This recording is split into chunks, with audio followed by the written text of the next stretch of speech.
ಮೊದಲನೇ ಕ್ಲಾಸ್ನಲ್ಲಿ ಯೂದನು ಯಾರು, ಆತನು ಯೇಸು ಕ್ರಿಸ್ತನ ತಮ್ಮನಾಗಿದ್ದರೂ ಕೂಡ ಆ ರೀತಿಯಾಗಿ ರಕ್ತ ಸಂಬಂಧದ ಮುಖಾಂತರವಾಗಿ ಗುರುತಿಸಿಕೊಳ್ಳದೆ ನಾನು ಯೇಸು ಕ್ರಿಸ್ತನ ದಾಸನು ಎಂಬುದಾಗಿ ತನ್ನನ್ನು ತಾನು ಒಪ್ಪಿಸಿಕೊಡುವಂಥದ್ದನ್ನು ನೋಡ್ತಾ ಇದ್ದೇವೆ. ಮತ್ತು ಆತನು ಯೇಸು ಕ್ರಿಸ್ತನ ಜೀವಿತ ಕಾಲದಲ್ಲಿ ಯೇಸು ಕ್ರಿಸ್ತನ ತಮ್ಮಂದಿರು ಯಾರೂ ನಂಬಲಿಲ್ಲ. ಆದರೆ ಪುನರುತ್ಥಾನವಾದ ಯೇಸು ಕ್ರಿಸ್ತನು ಯಾಕೋಬನಿಗೆ ಕಂಡು ಬಂದ ಮೇಲೆ ಯಾಕೋಬನು ನಂಬಿದನು, ಅದಾದಮೇಲೆ ಯೂದನು ಕೂಡ ನಂಬಿರುವಂಥದ್ದು ನೋಡ್ತೇವೆ. ಯಾಕೋಬನು ಯೆರೂಸಲೇಮಿನಲ್ಲಿ ಇರುವಂಥ ಸಭೆಯ ನಾಯಕನಾದನು ಮತ್ತು ಯೂದನು ಕೂಡ ಶೀಲನ ಜೊತೆಗೆ ಸೇರಿಕೊಂಡು ಸುವಾರ್ತೆ ಸೇವೆಯಲ್ಲಿ ಆತನು ಮುಂದುವರೆದಿರುವಂಥದ್ದನ್ನು ಕೂಡ ನಾವು ವಾಕ್ಯದಲ್ಲಿ ಗಮನಿಸಬಹುದು. ಆತನು ಈ ಒಂದು ಯೂದನ ಪತ್ರಿಕೆಯಲ್ಲಿ ಕೇವಲ 25 ವಚನಗಳು ಮಾತ್ರ ಇದೆ. ಅತ್ಯಂತ ಸಣ್ಣದಾಗಿರುವಂಥ ಒಂದು ಪತ್ರಿಕೆ, ಆದರೆ ಇದರಲ್ಲಿ ಅಮೂಲ್ಯವಾಗಿರುವಂಥ ಸಂಗತಿಗಳನ್ನು ಆತನು ನಮಗೋಸ್ಕರವಾಗಿ ಬರೆಸಿಟ್ಟಿದ್ದಾನೆ. ಆತನು ಬರೆಯುತ್ತಾ ಪ್ರಾರಂಭದಲ್ಲಿ ವಿಶ್ವಾಸಿಗಳ ಕುರಿತಾಗಿ ಅಥವಾ ಯೇಸು ಕ್ರಿಸ್ತನ ನಂಬಿದವರ ಕುರಿತಾಗಿ 3 ರೀತಿಯಲ್ಲಿ ಆತನು ಅವರನ್ನು ಸಂಬೋಧಿಸುತ್ತಾನೆ. ಯಾವ ರೀತಿಯಾಗಿ ಅಂದರೆ ಅವರು ದೇವರಿಗೆ ಪ್ರಿಯರು ಎಂಬುದಾಗಿ ಕರೆಯುತ್ತಾ ಇದ್ದಾನೆ. ಎರಡನೇದಾಗಿ ಅವರು ದೇವರಿಂದ ಕರೆಯಲ್ಪಟ್ಟಂಥವರು ಎಂಬುದಾಗಿ ಹೇಳ್ತಾ ಇದ್ದಾನೆ. ಮೂರನೇದಾಗಿ ಅವರು ಕ್ರಿಸ್ತ ಯೇಸುವಿನಲ್ಲಿ ಕಾಯಲ್ಪಟ್ಟಂಥವರು. ಈ 3 ಥರವಾಗಿರುವಂಥ ಭದ್ರತೆಯನ್ನು ನಾವು ಒಬ್ಬ ವಿಶ್ವಾಸಿಗೆ ಯಾವ ರೀತಿಯಾಗಿದೆ ಎನ್ನುವಂಥದ್ದನ್ನು ನೋಡ್ತಾ ಇದ್ದೇವೆ. ಮತ್ತು ಅಂಥವರಿಗೆ ದೇವರ ಕರುಣೆಯು, ಶಾಂತಿಯು, ಪ್ರೀತಿಯು, ಅಂದರೆ ಒಬ್ಬ ರಕ್ಷಣೆ ಅನುಭವಕ್ಕೆ ಬಂದ ಮೇಲೆ ಆತನು ದೇವರ ಕರುಣೆಯನ್ನು ಹೊಂದಿಕೊಳ್ಳುತ್ತಾನೆ, ದೇವರ ಪ್ರೀತಿಯನ್ನು ಹೊಂದಿಕೊಳ್ಳುತ್ತಾನೆ. ಆತನಿಗೆ ನಿಜವಾಗಿರುವಂಥ ಸಮಾಧಾನ ಮತ್ತು ಶಾಂತಿಯನ್ನು ಆತನು ಈ ಒಂದು ಭಯಂಕರವಾಗಿರುವಂಥ ಲೋಕದಲ್ಲಿ ಕೂಡ ಅನುಭವಿಸಲಿಕ್ಕೆ ಸಾಧ್ಯವಾಗುತ್ತದೆ ಎನ್ನುವಂಥದ್ದನ್ನು ಕೂಡ ಆತನು ಪ್ರಸ್ತಾಪಿಸಿ ಬರೆಯುತ್ತಾ, ಮತ್ತು ಈ ಪತ್ರಿಕೆಯ ಉದ್ದೇಶವನ್ನು ಕೂಡ ಆತನು 3ನೇ ವಚನದಲ್ಲಿ ಹೇಳುತ್ತಾನೆ. ಅದೇನಂತಂದರೆ, ದೇವಜನರಿಗೆ ಶಾಶ್ವತವಾಗಿ ಒಂದೇ ಸಾರಿ ಒಪ್ಪಿಸಲ್ಪಟ್ಟ ನಂಬಿಕೆಯನ್ನು ಕಾಪಾಡಿಕೊಳ್ಳುವುದಕ್ಕೋಸ್ಕರವಾಗಿ ನೀವು ಹೋರಾಡಬೇಕೆಂಬುದಾಗಿ ಎಚ್ಚರಿಸಿ ಬರೆಯುವಂಥದ್ದು ಅವಶ್ಯವೆಂಬುದಾಗಿ ಆತನಿಗೆ ಕಂಡು ಬಂತು. ಅಂದರೆ ನಂಬಿರುವಂಥ ವಿಶ್ವಾಸಿಗಳು ತಮ್ಮ ನಂಬಿಕೆಯನ್ನು ಕಾಪಾಡಿಕೊಳ್ಳಬೇಕೆಂಬುದಾಗಿ, ಆ ನಂಬಿಕೆಯನ್ನು ಕಾಪಾಡಿಕೊಳ್ಳಲಿಕ್ಕೆ ಹೋರಾಡಬೇಕೆಂಬುವಂಥದ್ದು ಆತನ ಒಂದು ಉದ್ದೇಶವನ್ನು ಇಲ್ಲಿ ತಿಳಿಸುತ್ತಾ ಬರೆಯುತ್ತಾನೆ. ಯಾತಕ್ಕೋಸ್ಕರವಾಗಿ ನಾವು ನಂಬಿಕೆಯನ್ನು ಕಾಪಾಡಿಕೊಳ್ಳಬೇಕು, ಅದು ಯಾತಕ್ಕೋಸ್ಕರವಾಗಿ ನಮ್ಮ ನಂಬಿಕೆಯನ್ನು ಕಾಪಾಡಿಕೊಳ್ಳಲಿಕ್ಕೆ ನಾವು ಹೋರಾಡಬೇಕು ಎನ್ನುವಂಥದ್ದನ್ನು ಯೂದನು ಯಾತಕ್ಕೆ ಹೇಳ್ತಾನೆ ಅಂತಂದರೆ, ಅದನ್ನು 2ನೇ ಪೇತ್ರನ ಬರೆದ ಪತ್ರಿಕೆ 3ನೇ ಅಧ್ಯಾಯದಲ್ಲಿ ನೋಡ್ತೇವೆ.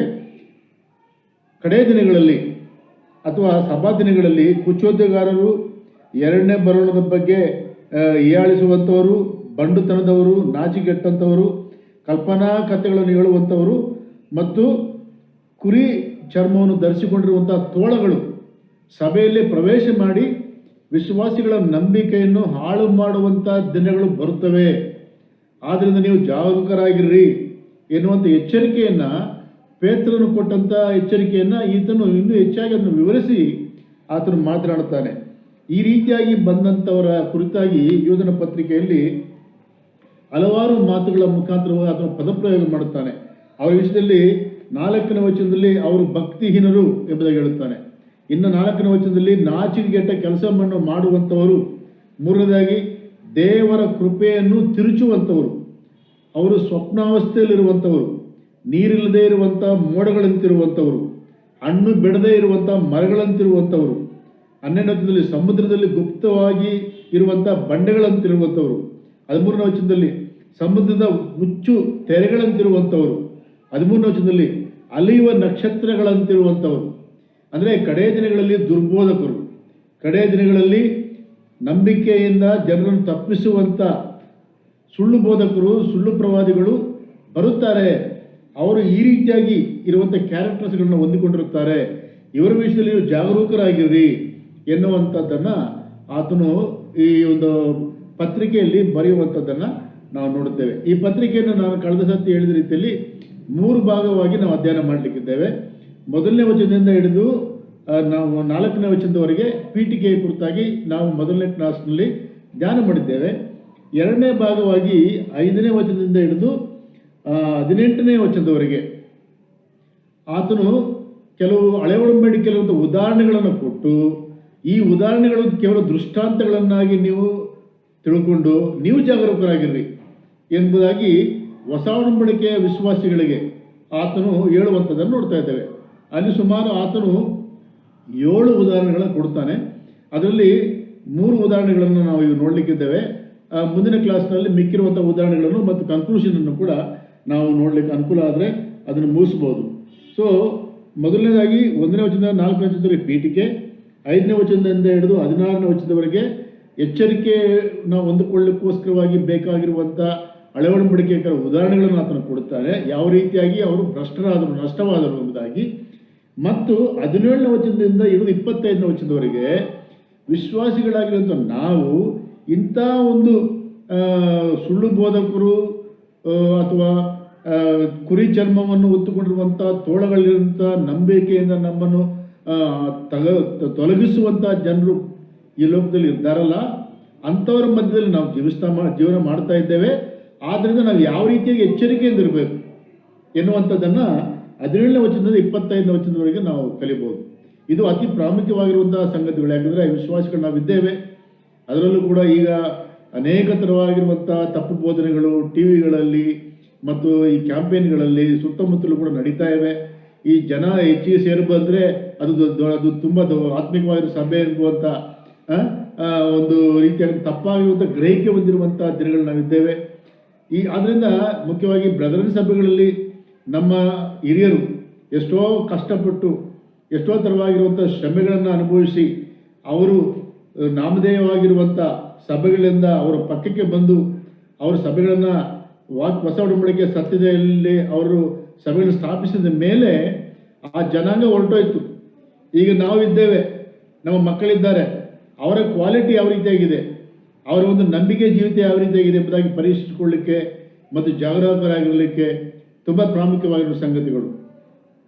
ಈಗ ಅದರಿಂದ ಇವತ್ತು 2ನೇ ಭಾಗದಲ್ಲಿ ನಾವು ಗಮನಿಸುವಂಥ ಮಾತು, ಯೂದನು ಹಳೆ ಒಡಂಬಡಿಕೆಯಲ್ಲಿರುವಂಥ ಕೆಲವು ಉದಾಹರಣೆಗಳನ್ನು ಆತನು ತಿಳಿಸುತ್ತಾ ಆ ಉದಾಹರಣೆಗಳ ಮುಖಾಂತರವಾಗಿ ದೇವರಿಂದ ಉತ್ಕೃಷ್ಟವಾಗಿ ಆರಿಸಲ್ಪಟ್ಟಂಥ, ದೇವರಿಂದ ಆಶೀರ್ವದಿಸಲ್ಪಟ್ಟಂಥ ಜನರು ಅಥವಾ ವ್ಯಕ್ತಿಗಳು ಯಾವ ರೀತಿಯಾಗಿ ಅವರು ಬಿದ್ದು ಹೋದರು, ಯಾತಕ್ಕೋಸ್ಕರವಾಗಿ ಅವರು ಬಿದ್ದು ಹೋದರು, ಯಾತಕ್ಕೋಸ್ಕರವಾಗಿ ಅವರ ಸ್ಥಾನವನ್ನು ಕಳ್ಕೊಂಡರು ಎಂಬುದಾಗಿ ನೋಡ್ತಾ ಇದ್ದೇವೆ. ಇಲ್ಲಿ ಪ್ರಾರಂಭದಲ್ಲಿ ಒಂದು ಸಂಗತಿಯನ್ನು ನಾನು ಹೇಳಲಿಕ್ಕೆ ಇಷ್ಟಪಡ್ತೇನೆ. ಹಳೆ ಒಡಂಬಡಿಕೆ ಉದಾಹರಣೆಯಲ್ಲಿರುವಂಥವ್ರು ಕೆಲವರು ಬಿದ್ದು ಹೋದ್ರು ಅಂತಂದರೆ ಆ್ಯಕ್ಚುಲಾಗಿ ಅವರು ನರಕಕ್ಕೆ ತಳ್ಳಲ್ಪಟ್ಟರು ಎಂಬುದಾಗಿ ನೋಡ್ತಾ ಇದ್ದೇವೆ. ಆದರೆ ಹೊಸ ಒಡಂಬಡಿಕೆಯಲ್ಲಿರುವಂಥ ವಿಶ್ವಾಸಿಗಳು ನಮಗೆ ಮುಖ್ಯವಾಗಿ ಬ್ರದರ್ ಸಭೆಗಳಲ್ಲಿ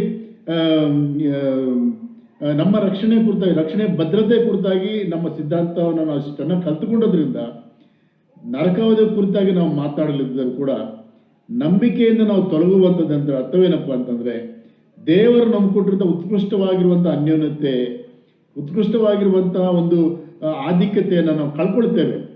ಮತ್ತು ನಾವು ಪರಲೋಕದಲ್ಲಿ ಸುಟ್ಟಂಥ ಒಂದು ಮನೆಯಾಗಿ, ಹೊಗೆ ಹಿಡಿದಿರುವಂಥ ಮನೆಯಾಗಿ ಕಂಡುಬರುತ್ತೇವೆ. ಮತ್ತು ಕ್ರಿಸ್ತನ ನ್ಯಾಯಾಸನದ ಮುಂದೆ ನಿಲ್ಲುವಂಥ ಸಂದರ್ಭದಲ್ಲಿ ನಾಚಿಕೆಯಿಂದ ನಿಲ್ಲಬೇಕಾಗ್ತದೆ. ದೇವರು ನಮಗೋಸ್ಕರವಾಗಿ ಸಿದ್ಧಪಡಿಸಲ್ಪಟ್ಟಿರುವಂಥ ಅನೇಕ ಬಹುಮಾನಗಳನ್ನು ನಾವು ಕಳ್ಕೊಂಡು ಒಂದು ರೀತಿಯಲ್ಲಿ ಬತ್ತಲೆಯಾಗಿ ನಿಲ್ಲುವಂಥ ಒಂದು ಸ್ಥಿತಿಗೆ ನಾವು ಹೋಗಲಿಕ್ಕೆ ಅವಕಾಶ ಆಗ್ತದೆ. ನಾವು ನಂಬಿದ್ದೇವೆ, ರಕ್ಷಣೆ ಹೊಂದಿದ್ದೇವೆ, ದೀಕ್ಷಾಸ್ಥಾನ ತಗೊಂಡಿದ್ದೇವೆ, ಸಭೆಯಲ್ಲಿ ಅನೇಕ ಕಾರ್ಯಕ್ರಮಗಳು ತೊಡಗಿಸಿಕೊಂಡಿದ್ದೇವೆ. ಬೇರೆಯವ್ರ ಕುರಿತಾಗಿ ನೋಡುವುದಾದರೆ ನಮ್ಮ ಸಭೆ ದೊಡ್ಡದು, ನಾವು ವಾಕ್ಯಾನುಸಾರವಿದ್ದೆ ಎಂದು ಹೇಳುತ್ತೇವೆ. ಆದರೆ ತಪ್ಪಾಗಿರುವಂಥ ಬೋಧನೆಗಳಿಗೆ ಒಂದು ವೇಳೆ ನಾವು ಕಿವಿಗೊಟ್ಟು ನಮಗೆ ಕೊಟ್ಟಿರುವಂಥ ಹೊಸ ಒಡಂಬಡಿಕೆ ಸತ್ಯತೆಗಳನ್ನು, ಅಪೊಸ್ತಲರ ಬೋಧನೆಯನ್ನು ನಾವು ತೊಲಗಿ ನಾವು ತಪ್ಪುವುದಾದರೆ ನಾವು ಭಯಂಕರವಾಗಿರುವಂಥ ಭ್ರಷ್ಟತ್ವಕ್ಕೆ ನಾವು ಒಳಗಾಗಲಿಕ್ಕೆ ಅವಕಾಶವಾಗ್ತದೆ. ಅದರಿಂದ ತಪ್ಪಿಸಿಕೊಳ್ಳಲಿಕ್ಕೋಸ್ಕರವಾಗಿ ಈ ಉದಾಹರಣೆಗಳನ್ನು ನಾವು ತಗೊಳ್ಳಿಕ್ಕೆ ಅನುಕೂಲ ಆಗಬೇಕೆಂಬುದಾಗಿ ಯೂದನು ಈ ಕೆಲವು ಉದಾಹರಣೆ ಕೊಡ್ತಾನೆ. ಮೊದಲನೇದಾಗಿ ದಯಮಾಡಿ ಈಗ ಇವತ್ತಿನ ಒಂದು ವಾಕ್ಯ ಭಾಗವಾಗಿರುವಂಥ ಯೂದನು ಬರೆದ ಪತ್ರಿಕೆ 5ನೇ ವಚನದಿಂದ 10ನೇ ವಚನದವರೆಗೆ ದಯಮಾಡಿ ಯಾರೊಬ್ಬರು ಓದಿದ್ರೆ ಅಲ್ಲಿ 3 ಸಂಗತಿಗಳನ್ನು ಆಲೋಚನೆ ಮಾಡಲಿಕ್ಕೆ ಅನುಕೂಲ ಆಗ್ತದೆ. ಇವತ್ತು ದಯಮಾಡಿ ಯಾರೊಬ್ಬರು ಓದಿದ್ರೆ ಸಹಾಯಕರವಾಗ್ತದೆ. 5ನೇ ವಚನದಿಂದ 10ನೇ ವಚನದವರೆಗೆ. ನೀವು ಸಮಸ್ತವನ್ನು ಮೊದಲೇ ತಿಳಿದವರಾಗಿದ್ದರೂ ನಾನು ಮುಂದಣ ಕೆಲವು ಸಂಗತಿಗಳನ್ನು ನಿಮ್ಮ ಜ್ಞಾಪಕಕ್ಕೆ ತರಬೇಕೆಂದು ಅಪೇಕ್ಷಿಸುತ್ತೇನೆ. ಅವು ಯಾವುದೆಂದರೆ, ಕರ್ತನು ತನ್ನ ಪ್ರಜೆಯನ್ನು ಐಗುಪ್ತ ದೇಶದೊಳಗಿಂದ ಬಿಡಿಸಿದ ತರುವಾಯ ಅವರೊಳಗೆ ನಂಬದೆ ಹೋದವರನ್ನು ನಾಶ ಮಾಡಿದನು. ತಮ್ಮ ದೊರೆತನವನ್ನು ಕಾಪಾಡದೆ ತಮಗೆ ತಕ್ಕ ವಾಸಸ್ಥಾನವನ್ನು ಬಿಟ್ಟ ದೇವದೂತರಿಗೆ ದೇವರು ನಿತ್ಯವಾದ ಬೇಡಿಗಳನ್ನು ಹಾಕಿ ಮಹಾದಿನದಲ್ಲಿ ಆಗುವ ದಂಡನೆಯ ತೀರ್ಪಿಗಾಗಿ ಅವರನ್ನು ಕತ್ತಲೆಯೊಳಗೆ ಇಟ್ಟಿದ್ದಾನೆ. ಸೊದೋಮ್ ಗೋಮೋರ ಪಟ್ಟಣಗಳವರು, ಅವುಗಳ ಸುತ್ತಮುತ್ತಲ ಪಟ್ಟಣಗಳವರು ಆ ದೂತರಂತೆ ನಡೆದುಕೊಂಡು ತಮ್ಮನ್ನು ಜಾರತ್ವಕ್ಕೆ ಒಪ್ಪಿಸಿಬಿಟ್ಟು ಸ್ವಭಾವ ವಿರುದ್ಧವಾದ ಭೋಗಗಳನ್ನು ಅನುಭವಿಸಿದ್ರಿಂದ ಅವರು ನಿತ್ಯವಾದ ಅಗ್ನಿಯಲ್ಲಿ ದಂಡನೆಯನ್ನು ಅನುಭವಿಸುತ್ತಾ ದುರ್ಮಾರ್ಗಿಗಳಿಗೆ ಆಗುವ ದುರ್ಗತಿಗೆ ಉದಾಹರಣೆಯಾಗಿ ಇಡಲ್ಪಟ್ಟಿದ್ದಾರೆ.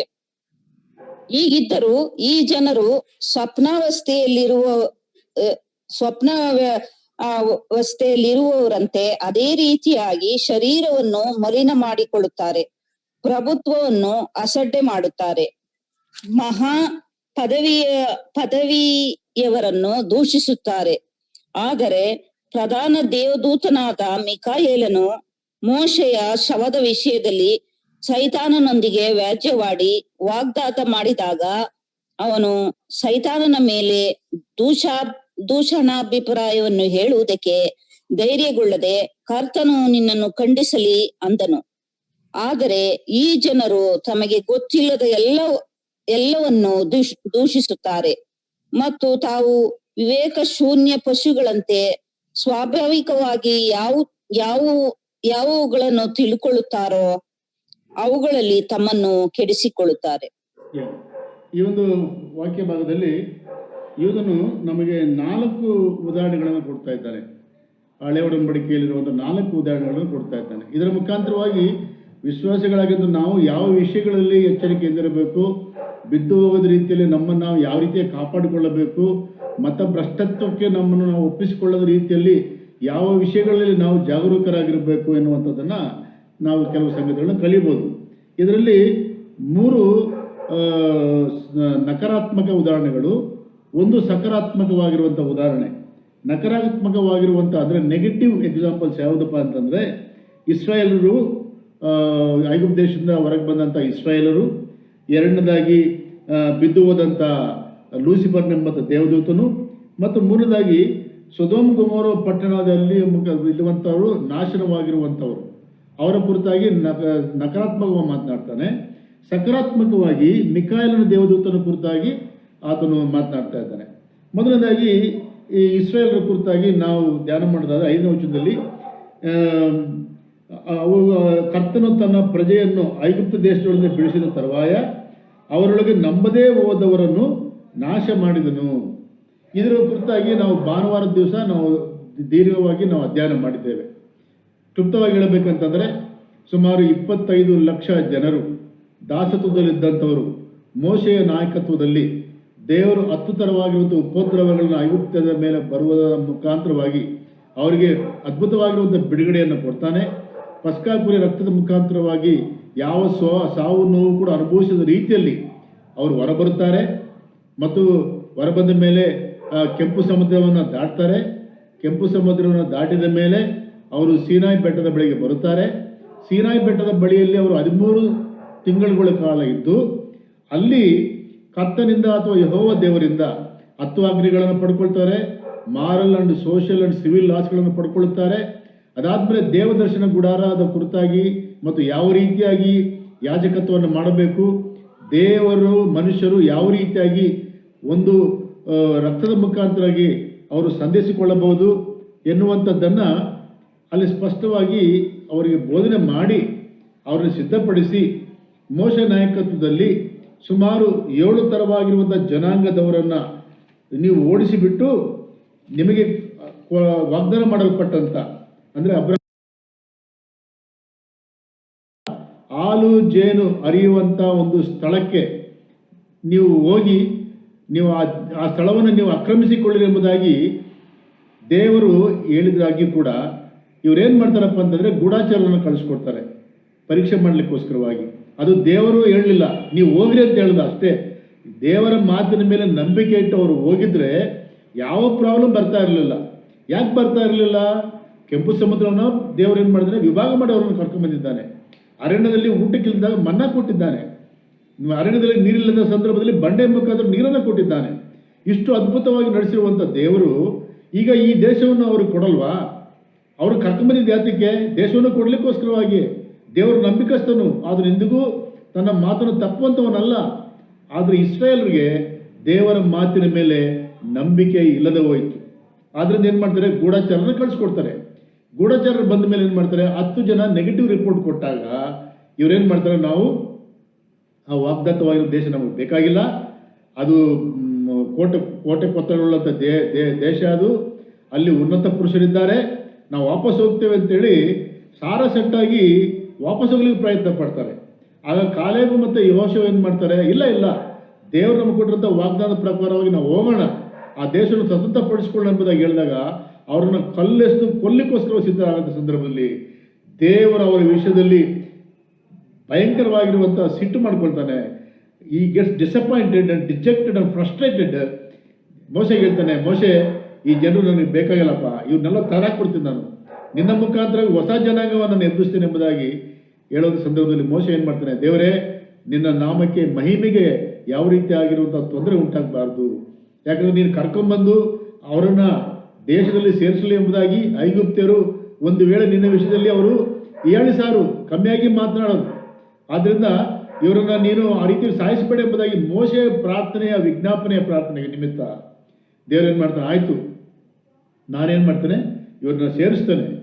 ಆದರೆ ಐಗುಪ್ತ ದೇಶದಿಂದ ಹೊರಟು ಬಂದು 20 ವರ್ಷಕ್ಕಿಂತ ಮೇಲೆ ಇದ್ದಂಥ ಸೈನಿಕ ಬಲದವರ ಆ ಸಂಖ್ಯೆ ಏನಿದೆ ಅಷ್ಟು ಜನ ಕೂಡ ನಾಶವಾಗ್ತಾರೆ. ಯಾಕಂದರೆ ಅವರ ಅಪನಂಬಿಕೆಯಿಂದ ಬಂದಿದ್ದಾರೆ.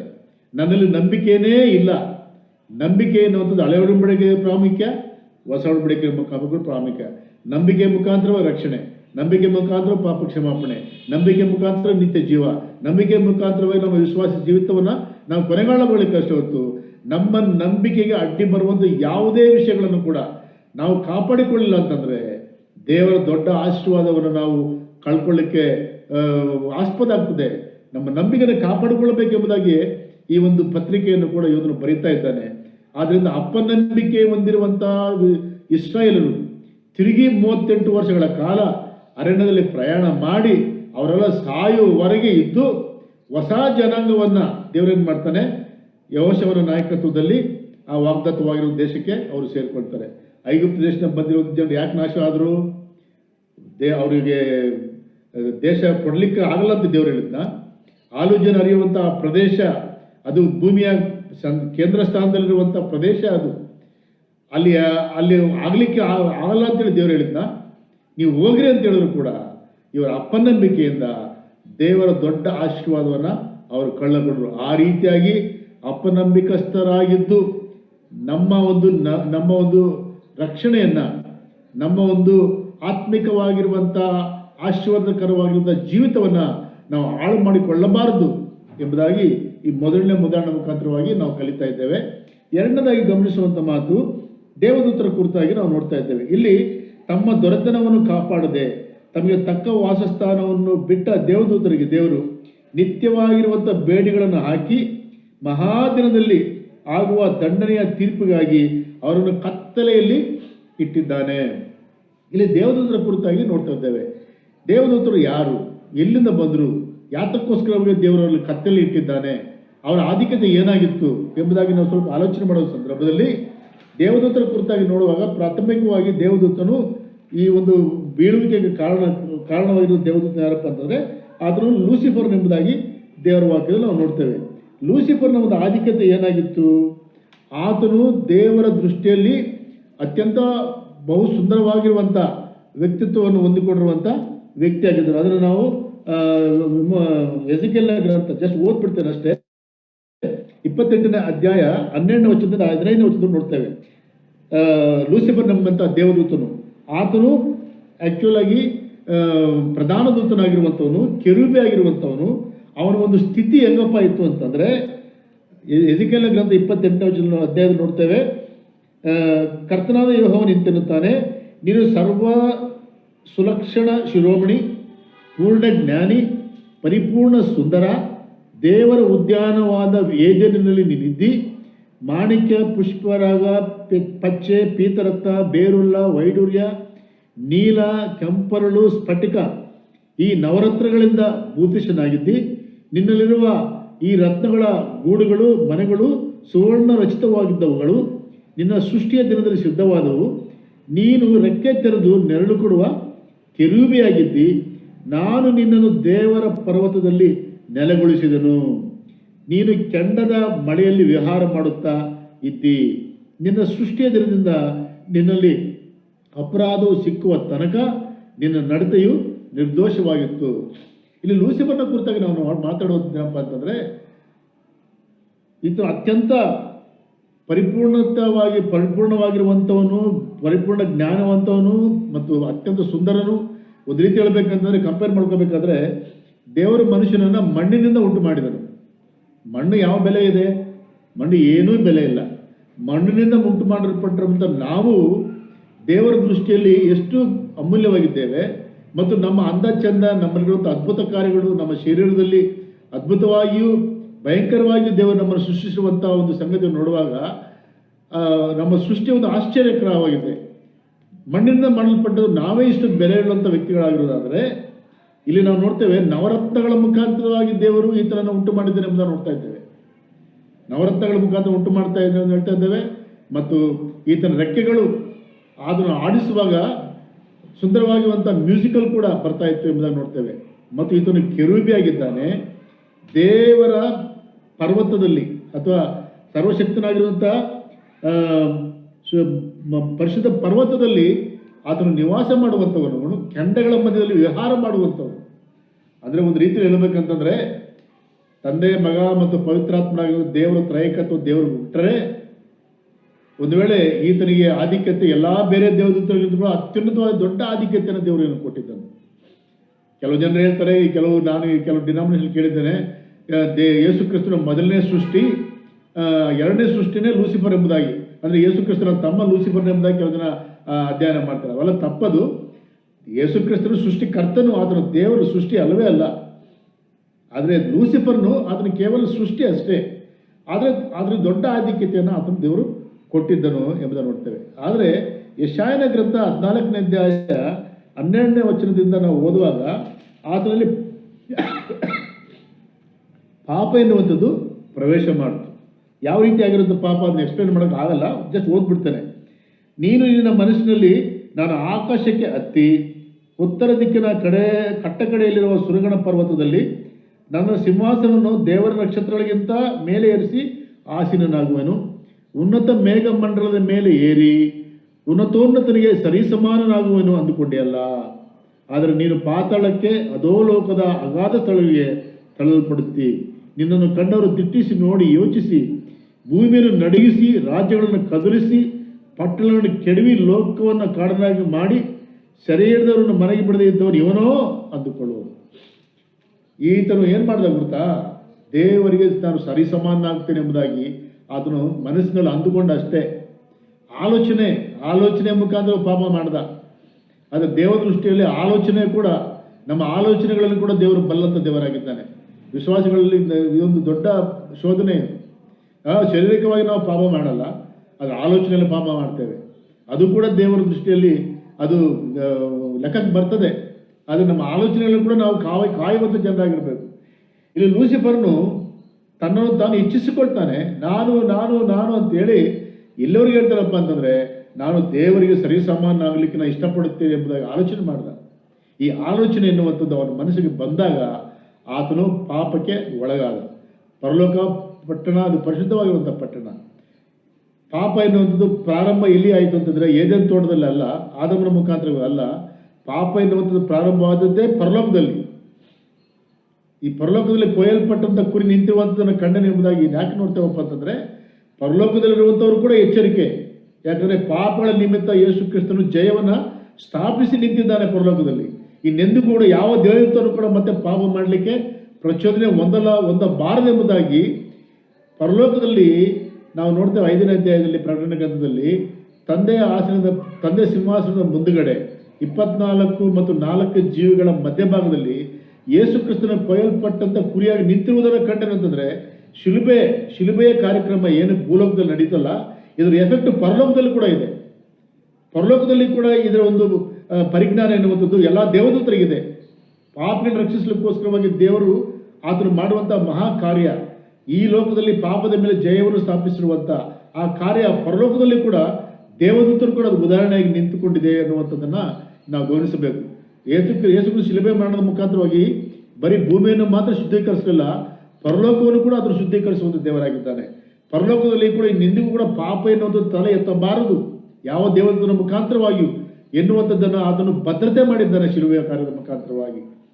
ಈ ರೀತಿಯಾಗಿ ಲೂಸಿಫರ್ನು ತನ್ನನ್ನು ತಾನು ದೇವರಿಗೆ ಸರಿಸಮಾನ ಆಗಿರಬೇಕೆಂಬುವಂಥ ಆಲೋಚನೆ ಮಾಡಿದ್ದರಿಂದ, ಆ ಪಾಪದ ಸ್ವಂತವನಲ್ಲಿದ್ದರಿಂದ ಅದನ್ನು ದೇವರು ಏನು ಮಾಡಿದನು, ತಳ್ಳಿಬಿಟ್ಟನು ಎಂಬುದನ್ನು ನೋಡ್ತೇವೆ. ತಳ್ಳಿಬಿಟ್ಟಂಥ ಸಂದರ್ಭದಲ್ಲಿ ಪ್ರಕಟಣೆ ಗ್ರಂಥ 12ನೇ 4ನೇ ವಚನಕ್ಕೆ ಬರುವಾಗ ದೇವದೂತರ ಸಂಖ್ಯೆ ಎಷ್ಟೋ ನಮಗೆ ಗೊತ್ತಿಲ್ಲ, ಅದು ಕೋಟ್ಯಾನುಕೋಟಿ ಸಂಖ್ಯೆ ಎಂಬುದನ್ನು ನೋಡ್ತೇವೆ.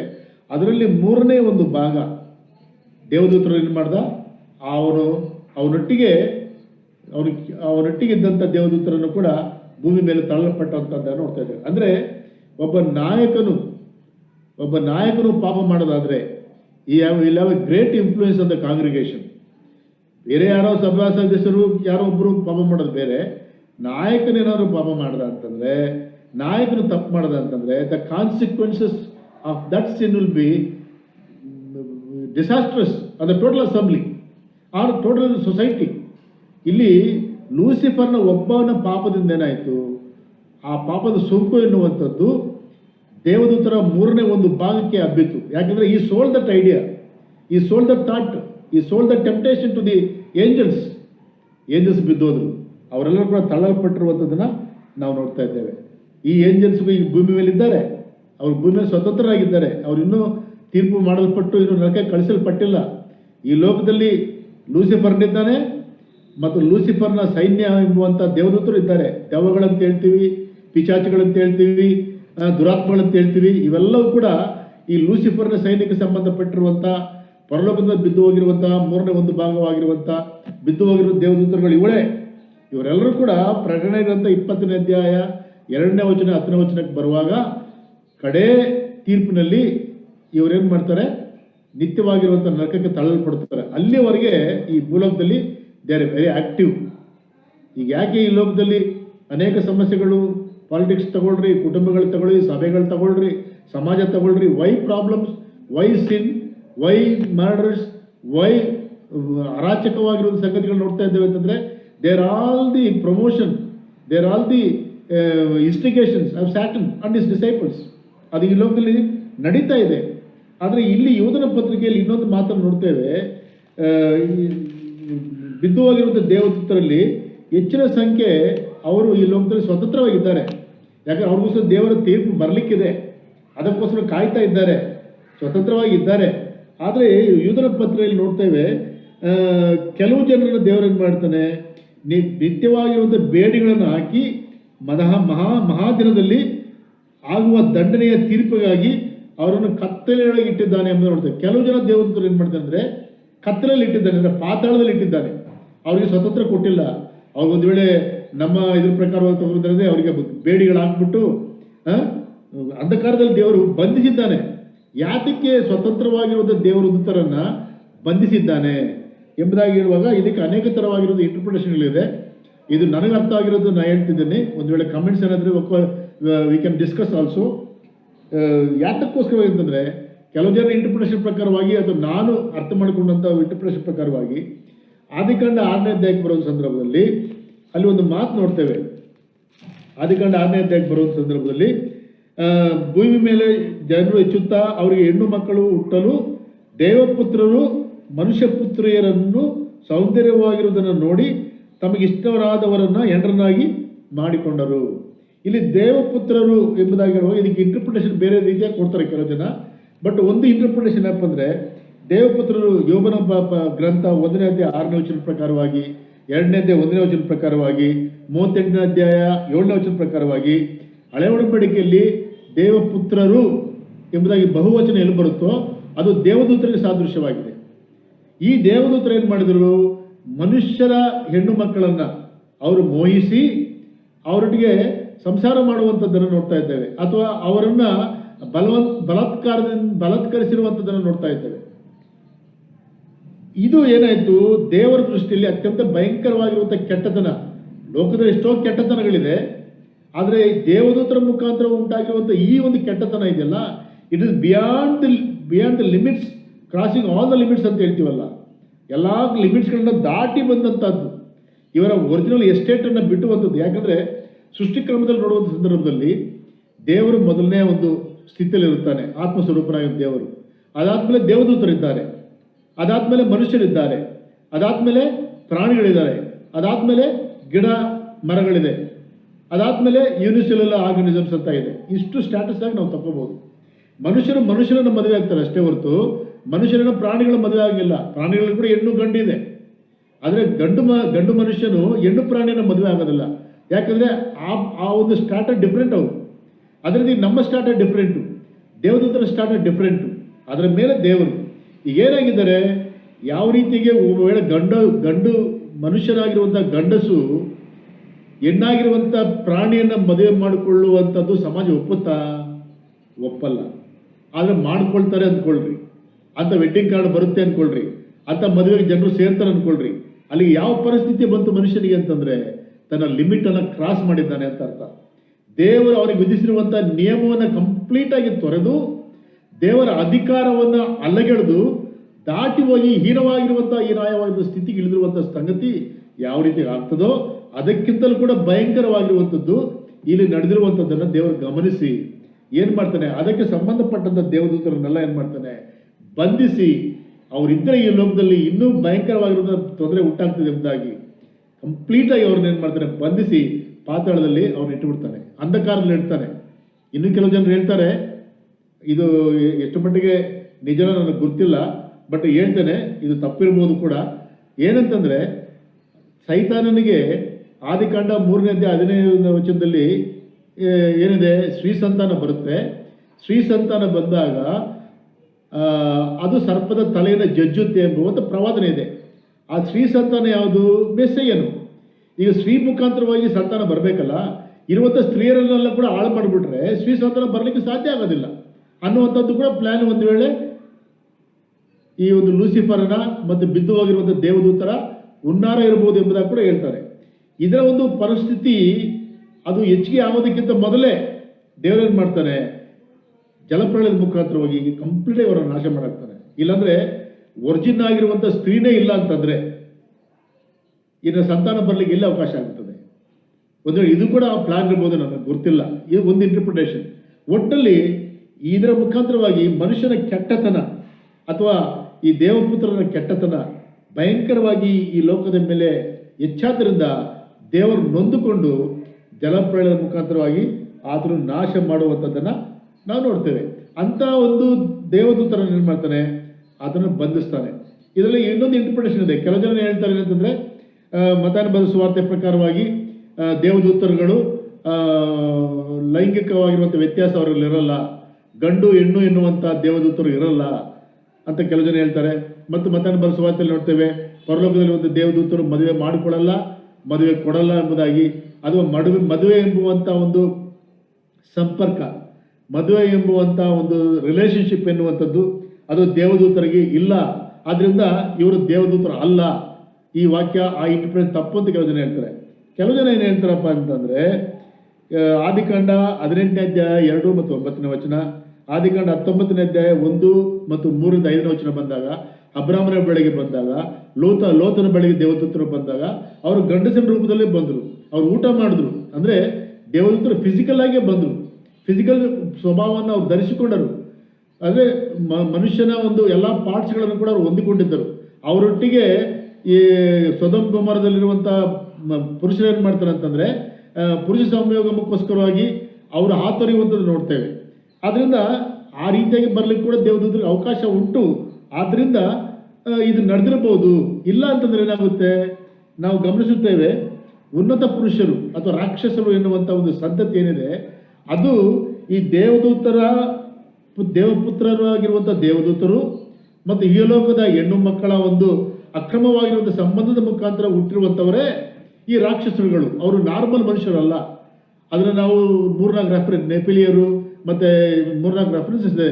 ಅವರು ಒಬ್ಬೊಬ್ಬರು 6 ಮೊಳ ಅಂತಂದರೆ ಹೆಚ್ಚು ಕಮ್ಮಿ 12 ಅಡಿ ಎತ್ತರ ಇರುವಂಥವ್ರು ಮತ್ತು 6 ಬೆರಳಿರುವಂಥವ್ರು. ಅದರ ಒಂದು ಡಿಸ್ಕ್ರಿಪ್ಷನ್ ಇನ್ನೊಂದ್ಸತಿ ನಾವು ನೋಡ್ಬೋದು. ಆ ರಾಕ್ಷಸರು ಹೆಂಗೆ ಬಂದರು? ಕೆಲವು ಜನ ಹೇಳ್ತಾರೆ ಇದು ಸೇತನ ಸಂತಾನ, ಕಾಯಿನನ ಸಂತಾನ. ಸೇತನ ಸಂತಾನ ಅದು ವಿಶ್ವಾಸಿಗಳ ಸಂತಾನ, ಕಾಯಿನನ ಸಂತಾನ ಅದು ಅವಿಶ್ವಾಸಿಗಳ ಸಂತಾನ. ಇವರಿಬ್ಬರು ಮದುವೆ ಮಾಡ್ಕೊಂಡಿದ್ದಂತೆ ಹಿಂಗಾಯ್ತು ಅಂತ ಹೇಳ್ತಾರೆ. ಹಂಗಂದ್ರೆ ಒಬ್ಬ ಬಿಲಿಯವರು ನಾನ್ ಬಿಲಿಯವರು ಮದುವೆ ಮಾಡಿಕೊಂಡ್ರೆ ರಾಕ್ಷಸರು ಹುಡ್ತಾರಾ? ರಾಕ್ಷಸರು ಹುಟ್ಟಲ್ಲ, ನಾರ್ಮಲ್ ಆಗಿ ಹುಡ್ತಾನೆ. ಅದು ಜೆನೆಟಿಕಲ್ ಲಾ ಆಗಿದೆ, DNA ಆಗಿರುತ್ತೆ. ಅದರಿಂದ ಎಲ್ಲ ಇಂಟರ್ಪ್ರಿಟೇಷನ್ ತಗೊಂಡ್ರೆ ಒಂದು ಕನ್ಕ್ಲೂಷನ್ ಬರ್ಬೋದು. ಏನಪ್ಪ ಅಂತಂದ್ರೆ there is a possibility that angels or free on the cross their limit and defied the law of God and also defied the fear of God. ಬಿಟ್ಟುಬಿಟ್ಟು ಇಂಥ ಒಂದು ಅಕ್ರಮ ಸಂಬಂಧ ಮಾಡೋದಕ್ಕೋಸ್ಕರವಾಗಿ ಕೆಲವರನ್ನ ದೇವರು ಏನು ಮಾಡ್ತಾನೆ? ಪಾತಾಳದಲ್ಲಿ ಬಂಧಿಸಿ ಇಡ್ತಾನೆ. ಲೂಕನ ಬರೆದ ಸುವಾರ್ತೆಗೆ ಬಂದಂಥ ಸಂದರ್ಭದಲ್ಲಿ ಕೂಡ 8ನೇ ಅಧ್ಯಾಯ 31ನೇ ವಚನದಲ್ಲಿ ಅಲ್ಲಿ ಯೇಸು ಕ್ರಿಸ್ತನ ಈ ಲೋಕದಲ್ಲಿರುವಂಥ ಸಂದರ್ಭದಲ್ಲಿ ಒಬ್ಬ ದೆವ್ವ ಹಿಡಿದಂಥವನನ್ನು ದೇವರು ನೋಡ್ತಾನೆ. ಏನು ನಿನ್ನ ಹೆಸರು ಅಂದಾಗ ನಾನು ಲಿಜನ್ ಅಂತ ಹೇಳಿದೆ, ನಾನು ದಂಡು ಎಂಬುದಾಗಿ ಹೇಳ್ತಾನೆ. ದಂಡು ಅಂದರೆ 6,000 ಜನರಿರುವಂಥ ಒಂದು ಗುಂಪದು. ಆಗ ಆ ದಂಡುವನ್ನು ಇರುವಂಥ ದೆವ್ವ ಹಿಡಿದಂಥ ವ್ಯಕ್ತಿ ಏನು ಮಾಡ್ತಾನೆ? ಯೇಸು ಕ್ರಿಸ್ತನ ಒಂದು ಪ್ರಾರ್ಥನೆ ಮಾಡ್ಕೊಳ್ತಾನೆ, ನಮ್ಮ ಗೊಡವೆ ನಿಮಗೇಕೆ ಸ್ವಾಮಿ, ನಮ್ಮನ್ನು ಪಾತಾಳಕ್ಕೆ ಕಳಿಸ್ಕೊಡ್ತೀಯಾ ಅಂತೇಳಿ. ಅಂದರೆ ಪಾತಾಳಕ್ಕೆ ಕಳಿಸ್ಬೇಡ, ನಮ್ಮನ್ನು ಅಂಧಕಾರದಲ್ಲಿ ಸರಪಳಿಗಳಿಂದ ನಮ್ಮನ್ನು ಬಂಧಿಸಿ ನಮ್ಮನ್ನು ಅಲ್ಲಿ ತಳ್ಳ ಬಿಡಬೇಡ, ನಮಗಿನ್ನೂ ಸ್ವತಂತ್ರ ಕಂಟಿನ್ಯೂ ಮಾಡು ಎಂಬುದಾಗಿ ಅವ್ರು ಬೇಡಿಕೊಳ್ಳುವಂಥದ್ದು ನೋಡ್ತೇವೆ. ಅಂದರೆ ಅವ್ರಿಗೆ ಗುರ್ತಿದೆ, ಕೆಲವು ಜನರು ಫ್ರೀ ಆಗಿದ್ದಾರೆ, ಕೆಲವು ಜನರು ಸ್ವತಂತ್ರರಾಗಿದ್ದಾರೆ, ಕೆಲವು ಜನರು ಬಂಧನದಲ್ಲಿ ಅಂಧಕಾರದಲ್ಲಿದ್ದಾರೆ. ದೇವದೂತರು ನಮಗೆ ಅಂಧಕಾರಕ್ಕೆ ನಮ್ಮನ್ನು ಈಗಲೇ ಕಳಿಸಬೇಡ ಎಂಬುದಾಗಿ ಅವರು ಬೇಡಿಕೊಳ್ಳುವಂಥದ್ದು ನೋಡ್ತಾ ಇದ್ದೇವೆ. ಆಗ ದೇವರು ಒಂದೇಳು ಅವರನ್ನು ಕರುಣಿಸಿ ಆಯ್ತು ಅಂತೇಳಿ ದೆವ್ವಗಳಿಗೆ ಏನು ಮಾಡ್ತಾರೆ? ಬಿಟ್ಟು ಹೋಗ್ಬಿಟ್ಟು ಹಂದಿಗಳನ್ನು ಒಕ್ರಿ ಎಂಬುದಾಗ ಸುಮಾರು 2,000 ಹಂದಿಗಳು ಅಲ್ಲಿ ಕಡಿದಾಗಿರುವಂಥ ಸ್ಥಳದಲ್ಲಿ ಬಿದ್ದು ಸಾಯುವಂಥದ್ದು ನೋಡ್ತೇವೆ. ಈ ಹಂದಿಗಳು ಯಾತಕ್ಕೆ ದೇವರು ಸಾಯಿಸಬೇಕಿತ್ತು? ದೇವರು ಬಿಸ್ನೆಸ್ಗೆ ಅಡ್ಡ ಬಂದಿಲ್ವಾ? ಲಾಭ ಅವರು ಬಂದವರು ನಷ್ಟ ಆಗಲಿಲ್ವಾ ಅಂತ ಒಂದು ಪ್ರಶ್ನೆ ಬರ್ತದೆ. ಆದರೆ ಇಸ್ರಾಯೇಲರು ಹಂದಿಗಳನ್ನು ಸಾಕಂಗಿಲ್ಲ. ಹಳೆ ಒಡಂಬಡಿಕೆ ಪ್ರಕಾರವಾಗಿ ಹಂದಿಗಳು ಅಶುದ್ಧವಾಗಿರುವಂಥ ಪ್ರಾಣಿಗಳು. ಅಶುದ್ಧವಾಗಿರುವಂಥ ಪ್ರಾಣಿಗಳ ಮುಖಾಂತರವಾಗಿ ಲಾಭ ತಕ್ಕೊಳ್ಳಿಕ್ಕೋಸ್ಕರ ಇಸ್ರಾಯೇಲರು ಅವರು ದೇವರ ಆಜ್ಞೆಯನ್ನು ಉಲ್ಲಂಘಿಸಿದ್ದರಿಂದ ದೇವರು ತನ್ನ ತೀರ್ಪಿನಲ್ಲಿ ಆ ರೀತಿಯಾಗಿ ಕೊಡುವಂಥದ್ದನ್ನು ಗಮನಿಸುತ್ತೇವೆ. ಇಲ್ಲಿ ನಾವು ಗಮನಿಸುತ್ತಾ ಮಾತು ಇಷ್ಟೇ, ಇಸ್ರಾಯೇಲರು ಮುಖಾಂತರವಾಗಿ ಗಮನಿಸುವಂಥದ್ದು ಏನಪ್ಪ ಅಂತಂದರೆ ದೇವದೂತರು ತಮಗಿರುವಂಥ ಒಂದು ಆಧಿಕ್ಯತೆಯನ್ನು ಏನು ಮಾಡ್ತಾರೆ? ಅವ್ರು ಕಳ್ಕೊಳ್ತಾ ಇದ್ದಾರೆ. ದೇವರು ಅಂಥ ಒಂದು ಆಧಿಕ್ಯತೆಯನ್ನು ಕೊಟ್ಟರೆ ಅವರು ಆ ಆಧಿಕ್ಯತೆಯನ್ನು ಕಳ್ಕೊಂಡ್ರು. ಯಾತಕ್ಕೋಸ್ಕರವಾಗಿ ಕಳ್ಕೊಂಡ್ರು ಅಂದರೆ ಇಷ್ಟೇ, ನಾವು ದೇವರಲ್ಲಿ ಗಮನಿಸ್ತಾ ಇದ್ದೇವೆ. ಅವರಿಗೆ ಇದ್ದಂಥ ದೇವರು ಅವ್ರಿಗೆ ಕೊಟ್ಟಿರುವಂಥ ಸ್ಥಾನವನ್ನು ಅವರು ತೃಪ್ತಿ ಪಡಲಿಲ್ಲ. ದೇವದೂತರು ಈ ಲೂಸಿಫರ್ನಿಗೆ ಇನ್ನೇನಾಗಬೇಕಿತ್ತು? ಪರಿಶುದ್ಧವಾಗಿರುವಂಥ ದೇವರ ಪರ್ವತದಲ್ಲಿ ಅವನಿಗೆ ವಾಸ ಮಾಡಲಿಕ್ಕೆ ದೇವರು ಕೊಟ್ಟಿದ್ದ ಮತ್ತು ನವರತ್ನಗಳ ಮುಖಾಂತರವಾಗಿ ಅವರನ್ನು ಆಶೀರ್ವದಿಸಿದ್ದ. ಅತ್ಯಂತ ಜ್ಞಾನ ಸೌಂದರ್ಯವನ್ನು ಆತನ ಕೊಟ್ಟ. ಆದರೂ ಕೂಡ ಏನಾಯಿತು? ಅವರಿಗೆ ತೃಪ್ತಿ ಆಗಲಿಲ್ಲ. ಮತ್ತು ಯಾವ ಉದ್ದೇಶಕ್ಕೋಸ್ಕರವಾಗಿ ದೇವರು ಅವರನ್ನು ಸೃಷ್ಟಿಸಿದನೋ ಆ ಉದ್ದೇಶವನ್ನು ಅವರು ನಂಬಲಿಲ್ಲ. ಮತ್ತು ಮೂರನೇದಾಗಿ ಗಮನಿಸುತ್ತೇವೆ, ಈ ದೇವದೂತನಿಗೆ ಅತ್ಯಂತ ಪ್ರೈಡ್ ಎನ್ನುವಂಥದ್ದು, ಗರ್ವ ಎನ್ನುವಂಥದ್ದು ಬಂತು. ಯಾಕೆ ಗರ್ವ ಬಂತು? ನನ್ನಷ್ಟು ಸುಂದರನು ಯಾರೂ ಇಲ್ಲ, ನನ್ನಷ್ಟು ಜ್ಞಾನಿಯೂ ಯಾರೂ ಇಲ್ಲ, ನನ್ನಷ್ಟು ದೇವರ ಸಮೀಪದಲ್ಲಿರುವಂಥ ವ್ಯಕ್ತಿ ಇನ್ಯಾರೂ ಇಲ್ಲ. ಇನ್ನೇನು ನನಗೆ ಎಲ್ಲ ದೇವದೂತರಿಗಿಂತಲೂ ಕೂಡ ನಾನೇ ಉನ್ನತವನಾಗಿದ್ದೇನೆ. ನನಗಿನ್ನೇನಪ್ಪ ಕಮ್ಮಿ ಅಂತಂದರೆ ದೇವರಿಗೆ ಸರಿಸಮನಾಗೋದು ಒಂದು ಮಾತ್ರ ಕಮ್ಮಿ ಇದೆ. ಇನ್ನೆಲ್ಲ ದೃಷ್ಟಿಯಲ್ಲೂ ಕೂಡ ನಾನು ಬೇರೆ ದೇವದೂತರು ಕಂಪೇರ್ ಮಾಡಿದ್ರೆ ನಾನು ಸಾಕಷ್ಟು ಉನ್ನತನಾಗಿದ್ದೇನೆ. ನನಗೆ ಒಂದೇ ಒಂದು ಕಮ್ಮಿ ಇರೋದು ಏನು? ದೇವರಿಗೆ ಸರಿಸಮಾನಾಗಬೇಕೆಂಬುದಾಗಿರುವಂಥ ಹುಚ್ಚುತನದ ಒಂದು ಗರ್ವ ಅವನಲ್ಲಿ ಪ್ರವೇಶಿಸಿದ್ದರಿಂದ ಅವನಿಗಿರೋದು ಎಲ್ಲ ಆಧಿಕ್ಯತೆಯನ್ನು ಅವನು ಕಳ್ಕೊಂಡು ಕಡೆಗೆ ಭಯಂಕರವಾಗಿರುವಂಥ ಶಾಪಕ್ಕೆ ಆತನು ಒಳಗಾಗಿರುವಂಥದ್ದನ್ನು ನಾವು ನೋಡ್ತಾ ಇದ್ದೇವೆ. ಒಂದು ವೇಳೆ ದೇವರು ನಮಗೆ ತನ್ನ ಕೃಪೆಯಲ್ಲಿ ಎಷ್ಟೋ ಆಶೀರ್ವಾದ, ಎಷ್ಟೋ ಆದ್ಯತೆಗಳು ನಮ್ಗೆ ಕೊಡ್ತಾನೆ. ಆದರೆ ಅದನ್ನು ಕಾಪಾಡಿಕೊಂಡು ನಾವು ದೇವರಿಗೆ ಕೃತಜ್ಞರಾಗಿ, ದೇವರಿಗೆ ವಿಧೇಯರಾಗಿ, ದೇವರು ಕೊಟ್ಟಿರುವಂಥದ್ರಲ್ಲೇ ತೃಪ್ತಿಯನ್ನು ಹೊಂದಿದಂಥವರಾಗಿ ನಾವು ಇರಬೇಕಷ್ಟೇ ಹೊರತು ದೇವರಿಗಿಂತಲೂ ಕೂಡ ನಾವು ದೊಡ್ಡವರು. ಈಗ ಕೆಲವು ಸತಿ ಈಗ ನಾವು ನೋಡ್ತಾ ಇದ್ದೇವೆ, ಈ ವ್ಯಕ್ತಿ ಪೂಜೆ ಎನ್ನುವಂಥದ್ದು ಎಲ್ಲಿ ಸಭೆಗಳಲ್ಲಿ ಕಂಡು ಬರ್ತಾ ಇದೆ. ಯೇಸು ಕ್ರಿಸ್ತನ ಹೆಸರು ಕಾಣಿಸೋದಿಲ್ಲ, ಯಾವಾಗಲೂ ಇದರ ಮನುಷ್ಯನೇ ಕಾಣಿಸ್ಕೊಳ್ತಾನೆ. ಈಗ ಈ ಉದಾಹರಣೆಗೆ ಈ ರೀಸೆಂಟಾಗಿ ನಮ್ಮ ಪಾಲ್ ದಿನಕರನ್ ಜೀಸಸ್ ಕಾಲ್ ಮಿನಿಸ್ಟ್ರಿ ಅಲ್ಲಿ ಯೇಸು ಕ್ರಿಸ್ತನಿಗಿಂತ ಅವನದೇ ಹೆಸರು ಹೆಚ್ಚಿಗೆ. ಅವ್ರ ಮಕ್ಕಳೇ ಪ್ರಾರ್ಥನೆ, ಅವ್ರ ಮಕ್ಕಳೇ video, audio, TV, radio. But ಏನಾಯ್ತು ವ್ಯಕ್ತಿ ಪೂಜೆಯಲ್ಲಿ ಹೀರೋ ವರ್ಷಿಪ್ ಅಂತ ಹೇಳ್ತಾರಲ್ಲ, ಸಭೆಗಳಲ್ಲಿ ಭಯಂಕರವಾಗಿ ಹೀರೋ ವರ್ಷಿಪ್ ಆಗುವಂಥದ್ದು ನಡೀತಾ ಇದೆ. ಜನರುಗಳು ಲೈಕ್ ಮಾಡ್ತಾರೆ, ಅಯ್ಯೋ ನನ್ನ ಜನರು ಮೆಚ್ಕೋಬೇಕು, ನಾನು ಎದ್ದು ಕಾಣಬೇಕು, ಎಲ್ಲರೂ ನನ್ನನ್ನು ನೋಡಬೇಕು. ದೇವರಿಗಿಂತಲೂ ಕೂಡ ಈ ನಾಯಕತ್ವದಲ್ಲಿರುವಂಥವ್ರು ಏನು ಮಾಡ್ತಾರೆ, ತಮ್ಮನ್ನು ತಾವು ತೋರಿಸ್ಕೊಳ್ಳಿಕ್ಕೆ ಇಷ್ಟಪಡ್ತಾರೆ. ಇದು ಲೂಸಿಫರ್ನ ಸ್ವಭಾವ ಎನ್ನುವಂಥದ್ದನ್ನು ನಾವು ನೋಡ್ತಾ ಇದ್ದೇವೆ. ಅಂಥ ಒಂದು ಸ್ಥಿತಿಯಿಂದ ನಾವು ಜಾಗರೂಕರಾಗಿರಬೇಕು. ಅಂಥ ಒಂದು ಗರ್ವದ ಸ್ಥಿತಿಯಿಂದ ನಾವು ಜಾಗರೂಕರಾಗಿದ್ದುಕೊಂಡು ನಮ್ಮ ರಕ್ಷಣೆಯನ್ನು, ನಮ್ಮ ನಂಬಿಕೆಯನ್ನು ಕಾಪಾಡಿಕೊಂಡು ನಾವಿರುವುದಾದರೆ ದೇವರು ನಮ್ಮನ್ನು ಇನ್ನೂ ಹೆಚ್ಚುವಾಗಿ ಆಶ್ವಸ್ತಾನೆ. ಯಾರನ್ನು ತಪ್ಪಿಸ್ಕೊಳ್ತಾರೋ ನಾನು ಆಶ್ವಸ್ತನೆ ಎಂಬುದಾಗಿ ಹೇಳಿದ್ದಾನೆ. ಆದರೂ ನಮ್ಮನ್ನು ಇನ್ನೂ ತನ್ನ ಅಮೂಲ್ಯವಾಗಿರುವಂಥ ಪದವಿಗೆ ನಮ್ಮನ್ನು ದೇವರು ಸೇರಿಸ್ತಾನೆ. ಈ ಒಂದು ರೀತಿಯಾಗಿ ಒಂದು ಎಚ್ಚರಿಕೆಯನ್ನು ನಾವು ಹೊಡ್ಕೊಳ್ಳಿಕ್ಕಾಗುತ್ತೆ. ಈ ಒಂದು ಉದಾಹರಣೆ ಮುಖಾಂತರವಾಗಿ ಇದನ್ನು ಹೇಳುವಂಥದ್ದನ್ನು ನಾವು ನೋಡ್ತಾ ಇದ್ದೇವೆ. ಎರಡನೇದು ನಾವು ಗಮನಿಸುವಂಥ ಮಾತು, ಸೊದೋಮ್ ಗೊಮೋರ ಎಂಬುವಂಥ ಒಂದು ಪಟ್ಟಣದ ಉದಾಹರಣೆಯನ್ನು ಕೊಡ್ತಾ ಇದ್ದಾರೆ. ಅದರ ವಿವರವನ್ನು ನಾನು ಓದೋದಿಲ್ಲ, ಟೈಮ್ ಆಗ್ತದೆ. ಆದಿಕಾಂಡ 18ನೇ ಅಧ್ಯಾಯ 16ನೇ ವಚನದಿಂದ 19ನೇ ವಚನ ಮತ್ತು 29ನೇ ವಚನದವರೆಗೆ ನೀವು ಓದ್ಕೊಳ್ರಿ. ಅಲ್ಲಿ ಏನಿದೆ ನಾವು ನೋಡುವಂಥದ್ದು, ಸೊದೋಮ್ ಗೊಮೋರ ಎನ್ನುವಂಥದ್ದು ಲೋತನು ಆರಿಸಿಕೊಳ್ಳುವಂಥ ಒಂದು ಸ್ಥಳ. ಯಾವಾಗಾದರೆ ಅಬ್ರಹಾಮನ ದಾಸರು ಮತ್ತು ಲೋತನ ದಾಸರು ಒಟ್ಟಾಗಿ ಸೇರಿಕೊಂಡು ಜೀವನ ಮಾಡಲಿಕ್ಕೆ ಅನುಕೂಲವಾಗದೇ ಇರುವಂಥ ಸಂದರ್ಭದಲ್ಲಿ ಅಬ್ರಹಾಮನ ಹೇಳ್ತಾನೆ ಲೋಟನಿಗೆ, ಏನು ಹೇಳ್ತಾನೆ ಅಬ್ರಹಾಮನು, ಲೋಟ ನಮ್ಮ ಮಧ್ಯೆ ವಾಗ್ವಾದ ಮಾಡುವಂಥದ್ದು ಬೇಡ, ಪ್ರದೇಶ ದೊಡ್ಡದಾಗಿದೆ, ನೀನೊಂದು ಕಡೆ ಹೋಗಿ ನಾನೊಂದು ಕಡೆ ಹೋಗ್ತೀನಿ ಅಂತ ಹೇಳ್ದ ಅಬ್ರಹಾಮನು. ಆಗ ಲೋಟನ ಏನು ಮಾಡಬೇಕು, ಅಬ್ರಹಾಮನಿಗೆ, ಅಣ್ಣ ನೀನು ದೊಡ್ಡವನು, ನೀನು ಸಲಹೆ ಕೊಡು ನನಗೆ ಅಂತ ಹೇಳ್ಬೇಕು. ಅಥವಾ ಏನ್ಬೇಕು, ನೀನು ದೊಡ್ಡವನು, ನಿನ್ನಿಂದ ನಾನು ಆಶೀರ್ವಾದ ಹೊಂದಿದ್ದೇನೆ, ನಿನಗೆ ಮೊದಲು ಏನ್ಬೇಕು ಅದು ಆರಿಸಿಕೋ, ನಾನು ಆಮೇಲೆ ಮಿಕ್ಕಿ ತಗೊಳ್ತೇನೆ ಅಂತ ಅನ್ಬೇಕು.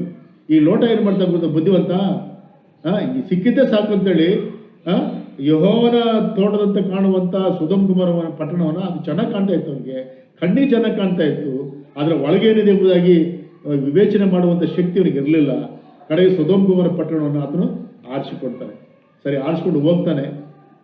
ಲೋಟನ ಆರಿಸ್ಕೊಂಡು ಹೋದ್ಮೇಲೆ ಏನಾಯಿತು, ಕಡೆಗೆ ಆತನು ಆ ಊರಿನ ಬಾಗಿಲ ಬಳಿಯಲ್ಲಿ ಕೂತ್ಕೊಳ್ಳೋ ಸ್ಥಿತಿಗೆ ಬರ್ತಾನೆ. ಅಂದ್ರೇನು, ಆ ಊರಿಗೆ ಒಬ್ಬ ನಾಯಕ ಆಗ್ತಾನೆ. ಒಂದು ವೇಳೆ MLA ಆಗಿದ್ದಾನೋ ಅಥವಾ MP ಆಗ್ತಾನೋ ಗೊತ್ತಿಲ್ಲ. ಒಟ್ಟಿನಲ್ಲಿ ಸೊದೋಮ್ ಗೊಮೋರ ಅದು ಭಯಂಕರವಾಗಿ ಕೆಟ್ಟವಾಗಿರುವಂಥ ಸೊದೋಮ್ ಗೊಮೋರ. ಸೊದೋಮ್ ಗೊಮೋರ ಎಂಬುದಾಗಿ ಹೇಳುವಾಗ ಇಂಗ್ಲೀಷ್ನಲ್ಲಿ ಒಂದು ವರ್ಡ್ ಇದೆ, ಸೊಡಮೈಟ್ ಅಂತ ಹೇಳ್ತಾರೆ. ಸೊಡಮೈಟ್ ಅಂದರೆ ಈ ಸೊದೋಮ್ ಗೊಮೋರದಿಂದ ಬಂದಿರುವಂಥ ಮಾತೆ ಅದು. ಸೊಡಮೈಟ್ ಅಂದರೆ ಸಲಿಂಗ ಕಾಮಿಗಳು. ಅಂದರೆ ಒಂದೇ ಥರವಾಗಿರುವಂಥ ಗಂಡಸನ್ನು ಮದುವೆ ಮಾಡಿಕೊಳ್ಳುವಂಥದ್ದು, ಹೆಂಗಸನ್ನು ಮದುವೆ ಮಾಡಿಕೊಳ್ಳುವಂಥದ್ದು. ಈ ಸಂಗತಿ ಯಾಜಕ ಕಾಂಡ 18ನೇ ಅಧ್ಯಾಯ 22ರಿಂದ 25ನೇ ವಚನಕ್ಕೆ ಹೋಗುವಾಗ ಈ ಸಲಿಂಗ ಕಾಮಿಗಳು ದೇವರಿಗೆ ಐಷ್ಟರು, ಅಸಹ್ಯ ಪಡ್ಕೊಳ್ತಾರೆ ದೇವರ ಅವರ ವಿಷಯದಲ್ಲಿ. ಅದೇ ರೋಮ ಬರೆದ ಪತ್ರಿಕೆ 26ನೇ ಅಧ್ಯಾಯ, ದಯಮಾಡಿ ಒಂದು ವಚನ ಓದ್ಬಿಡಿ. ರೋಮ ಬರೆದ ಪತ್ರಿಕೆ 1ನೇ ಅಧ್ಯಾಯ 26 ಮತ್ತು 27 ಎರಡು ವಚನ ಓದ್ಬಿಡಿ.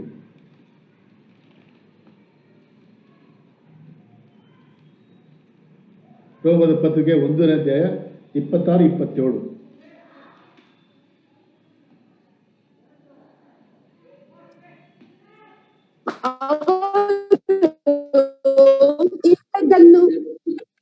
ಅವರು ಇಂಥದ್ದನ್ನು ಮಾಡಿದ್ದರಿಂದ ದೇವರು ಅವರ ಮಾತಿನಷ್ಟು ಹೆಂಗಸರು ಸ್ವಭಾವ ವಿವೇಕವಾದ ಭೋಗವನ್ನು ಬಿಟ್ಟು ಸ್ವಭಾವಕ್ಕೆ ವಿರುದ್ಧವಾದ ಭೋಗವನ್ನು ಅನುಸರಿಸಿದ ಸ್ತ್ರೀ ಭೋಗವನ್ನು ಒಬ್ಬರ ಮೇಲೊಬ್ಬರು ತಮ್ಮ ಕಾಮಾತುರದಿಂದ ತಾಪ ಪಡುತ್ತಾ ಗಂಡಸರ ಸಂಗಡ ಗಂಡಸರು ಕೇವಲ ಅಪಲಕ್ಷಣವಾದದ್ದನ್ನು ನಡೆಸಿ ತಮ್ಮ ಭ್ರಾಂತಿಗೆ ತಕ್ಕ ಫಲವನ್ನು ತಮ್ಮಲ್ಲಿ ಹೊಂದುವವರಾದರು.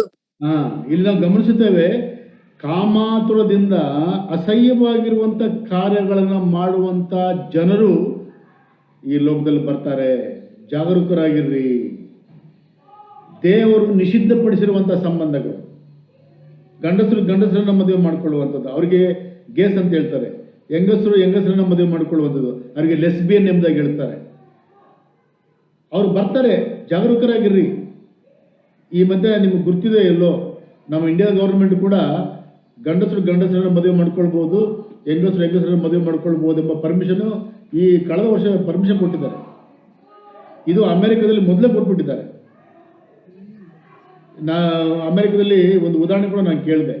ಗಂಡಸರನ್ನ ಪ್ರೀತಿ ಮಾಡಿಕೊಂಡು ಅವ್ರು ಹೋಗ್ಬಿಟ್ಟು ಒಬ್ಬ ಬ್ಯಾಪ್ಟಿಸ್ಟ್ ಪಾಸ್ಟರ್ ಹತ್ರ ಹೋಗ್ಬಿಟ್ಟು ನಮಗೆ ಮದುವೆ ಮಾಡು ಅಂತ ಕೇಳಿದ್ದಾರೆ.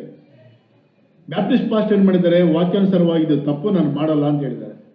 ಅವನೇನು ಮಾಡಿದಾನೆ, ಗೌರ್ಮೆಂಟ್ ನಮಗೆ ಪರ್ಮಿಷನ್ ಕೊಟ್ಟ ಮೇಲೆ ನೀನು ಮದುವೆ ಮಾಡಲ್ಲ ಅಂತ ಹೇಳಿದ್ದು ಗೌರ್ಮೆಂಟ್ ಆಜ್ಞೆನ ಉಲ್ಲಂಘನೆ ಮಾಡ್ದಂಗೆ ಆಗ್ತದೆ ಅಂತೇಳಿ ಆ ಪಾಸ್ಟರ್ ಮೇಲೆ ಇವನು ಕಂಪ್ಲೇಂಟ್ ಮಾಡ್ದ. ಗೌರ್ಮೆಂಟ್ ಬಂದು ಪಾಸ್ಟರ್ ಅರೆಸ್ಟ್ ಮಾಡಿದ್ರು. ಯಾಕೆ? ಪಾಸ್ಟರ್ ದೇವರ ವಾಕ್ಯದ ಪ್ರಕಾರ ಹೋಗಿ ಗಂಡಸಿಗೆ ನಾನು ಮದುವೆ ಮಾಡಲ್ಲ, ಇದು ವಾಕ್ಯಕ್ಕೆ ವಿರುದ್ಧವಾಗಿರುವಂಥದ್ದು, ಇದು ಪಾಪ ಎಂಬುದಾಗಿ ಅವನು ಹೇಳಿದ್ದಕ್ಕೆ ಅರೆಸ್ಟ್ ಯಾಕೆ ಮಾಡಿದ್ರು? ಗೌರ್ಮೆಂಟ್ ಪ್ರಕಾರವಾಗಿ ಗಂಡಸು ಮದುವೆ ಮಾಡ್ಕೊಳ್ಳಿಕ್ಕೆ ಅವರು ಪರ್ಮಿಷನ್ ಕೊಟ್ಟಿದ್ದಾರೆ. ನೀನು ಅಲ್ಲ ಅನ್ನಂಗೆಲ್ಲ ಮಾಡಬೇಕಂತ ಹೇಳ್ತಾ ಇದ್ದಾರೆ. ಇಂಥ ಒಂದು ಭಯಂಕರವಾಗಿರುವಂಥ ದಿನಗಳಲ್ಲಿ ನಾವಿದ್ದೇವೆ. ಒಂದು ವೇಳೆ ಇದೇ ಥರದ ಒಂದು ಪ್ರಸಂಗಗಳು ನಮ್ಮ ಇಂಡಿಯಾ ದೇಶದಲ್ಲಿ ನಡೆದರೂ ಕೂಡ ಆಶ್ಚರ್ಯ ಪಡಬೇಡ್ರಿ. ಬಟ್ ಇಂಡಿಯಾ ದೇಶದಲ್ಲಿ ಕೂಡ ಹೋಮೋಸೆಕ್ಷುಯಾಲಿಟಿ ಇದೆ, ಲೆಸ್ಬಿಯನಿಸಮ್ ಇದೆ ಇಂಡಿಯಾದಲ್ಲಿ ಕೂಡ. ಇಲ್ಲೇನಪ್ಪ ಅಂದ್ರೆ ಅಷ್ಟು ಕಾಣ್ತಾ ಇಲ್ಲ. ಕಳೆದ ವರ್ಷದಲ್ಲಿ ನಮ್ಮ ಬೆಂಗಳೂರಿನಲ್ಲೇ ಅವ್ರಿಗೆ ನಮಗೆ ಇನ್ನೂ ಹೆಚ್ಚಿಗೆ ಹಕ್ಕು ಕೊಡಬೇಕು, ನಮಗಿನ್ನೂ ಸ್ವಾತಂತ್ರ್ಯ ಕೊಡಬೇಕು ಅಂತೇಳಿ ಪ್ರೊಸೆಷನ್ ಮಾಡಿ ಸ್ಟ್ರೈಕ್ ಮಾಡಿದ್ದಾರೆ ಈ ಸಲಿಂಗಕಾಮಿಗಳು. ಆ ಫೋಟೋಸ್ ಕೂಡ ನಾನು ನೋಡಿದ್ದೇನೆ, ಪೇಪರ್ ನೋಡಿದ್ದೇನೆ. ಯಾವ ಲೆವೆಲ್ಗೆ ಬರ್ತಾ ಇದ್ದೀವಿ ನಾವು? ಈ ಸಮಾಜಕ್ಕೆ ಬಂದಿರುವಂಥದ್ದು ಸಭೆಗೆ ಬರಲ್ವಾ? ನಮ್ಮ ಸಭೆಗಳನ್ನ ಕಾಯಲಿಲ್ಲ ಅಂತಂದರೆ, ಕಾಪಾಡಿಕೊಳ್ಳಿಲ್ಲ ಅಂತಂದರೆ ಈ ಸಭೆಗಳಿಗೆ ಇದು ಉಂಟಾಗ್ತದೆ. ಇದನ್ನು ರೋಮಬರ್ಧ ಪತ್ರಿಕೆಯಲ್ಲಿ ನೋಡ್ತೇವೆ. ಅಕ್ರಮವಾಗಿರುವಂಥ ಸ್ಟ್ರೇಂಜ್ ಫ್ಲೆಶ್ ಕಾಮಾತುರದಿಂದ ಅವರು ಅಸಹ್ಯವಾಗಿರುವಂಥ ಕಾರ್ಯಕ್ರಮಗಳಿಗೆ ಒಳಪಡುವಂಥದ್ದು. ಮೊದಲನೇ ಕೊರಿಂಥ ಬರೆದ ಪತ್ರಿಕೆ 6-19 ವಚನದಲ್ಲಿ ನೋಡ್ತೇವೆ. ನೀವು ಪವಿತ್ರಾತ್ಮನ ಗರ್ಭಗುಡಿಯಾಗಿದ್ದೀರಿ, ನಮ್ಮ ಆತ್ಮಗಳು, ಇದನ್ನು ನಾವು ಕಾಪಾಡಿಕೊಳ್ಳಬೇಕು. ಅಪವಿತ್ರವಾಗಿರುವಂಥದ್ದು ನಮ್ಮಲ್ಲಿರಬಾರದು, ನಮ್ಮ ಸಭೆಗಳಲ್ಲಿ ಇರಬಾರದು ಎನ್ನುವಂಥ ಎಚ್ಚರಿಕೆಯನ್ನು ನಾವು ನೋಡ್ತಾ ಇದ್ದೇವೆ. ಸೊದೋಮ್ ಗೊಮೋರದಲ್ಲಿ ಏನಾಯಿತು?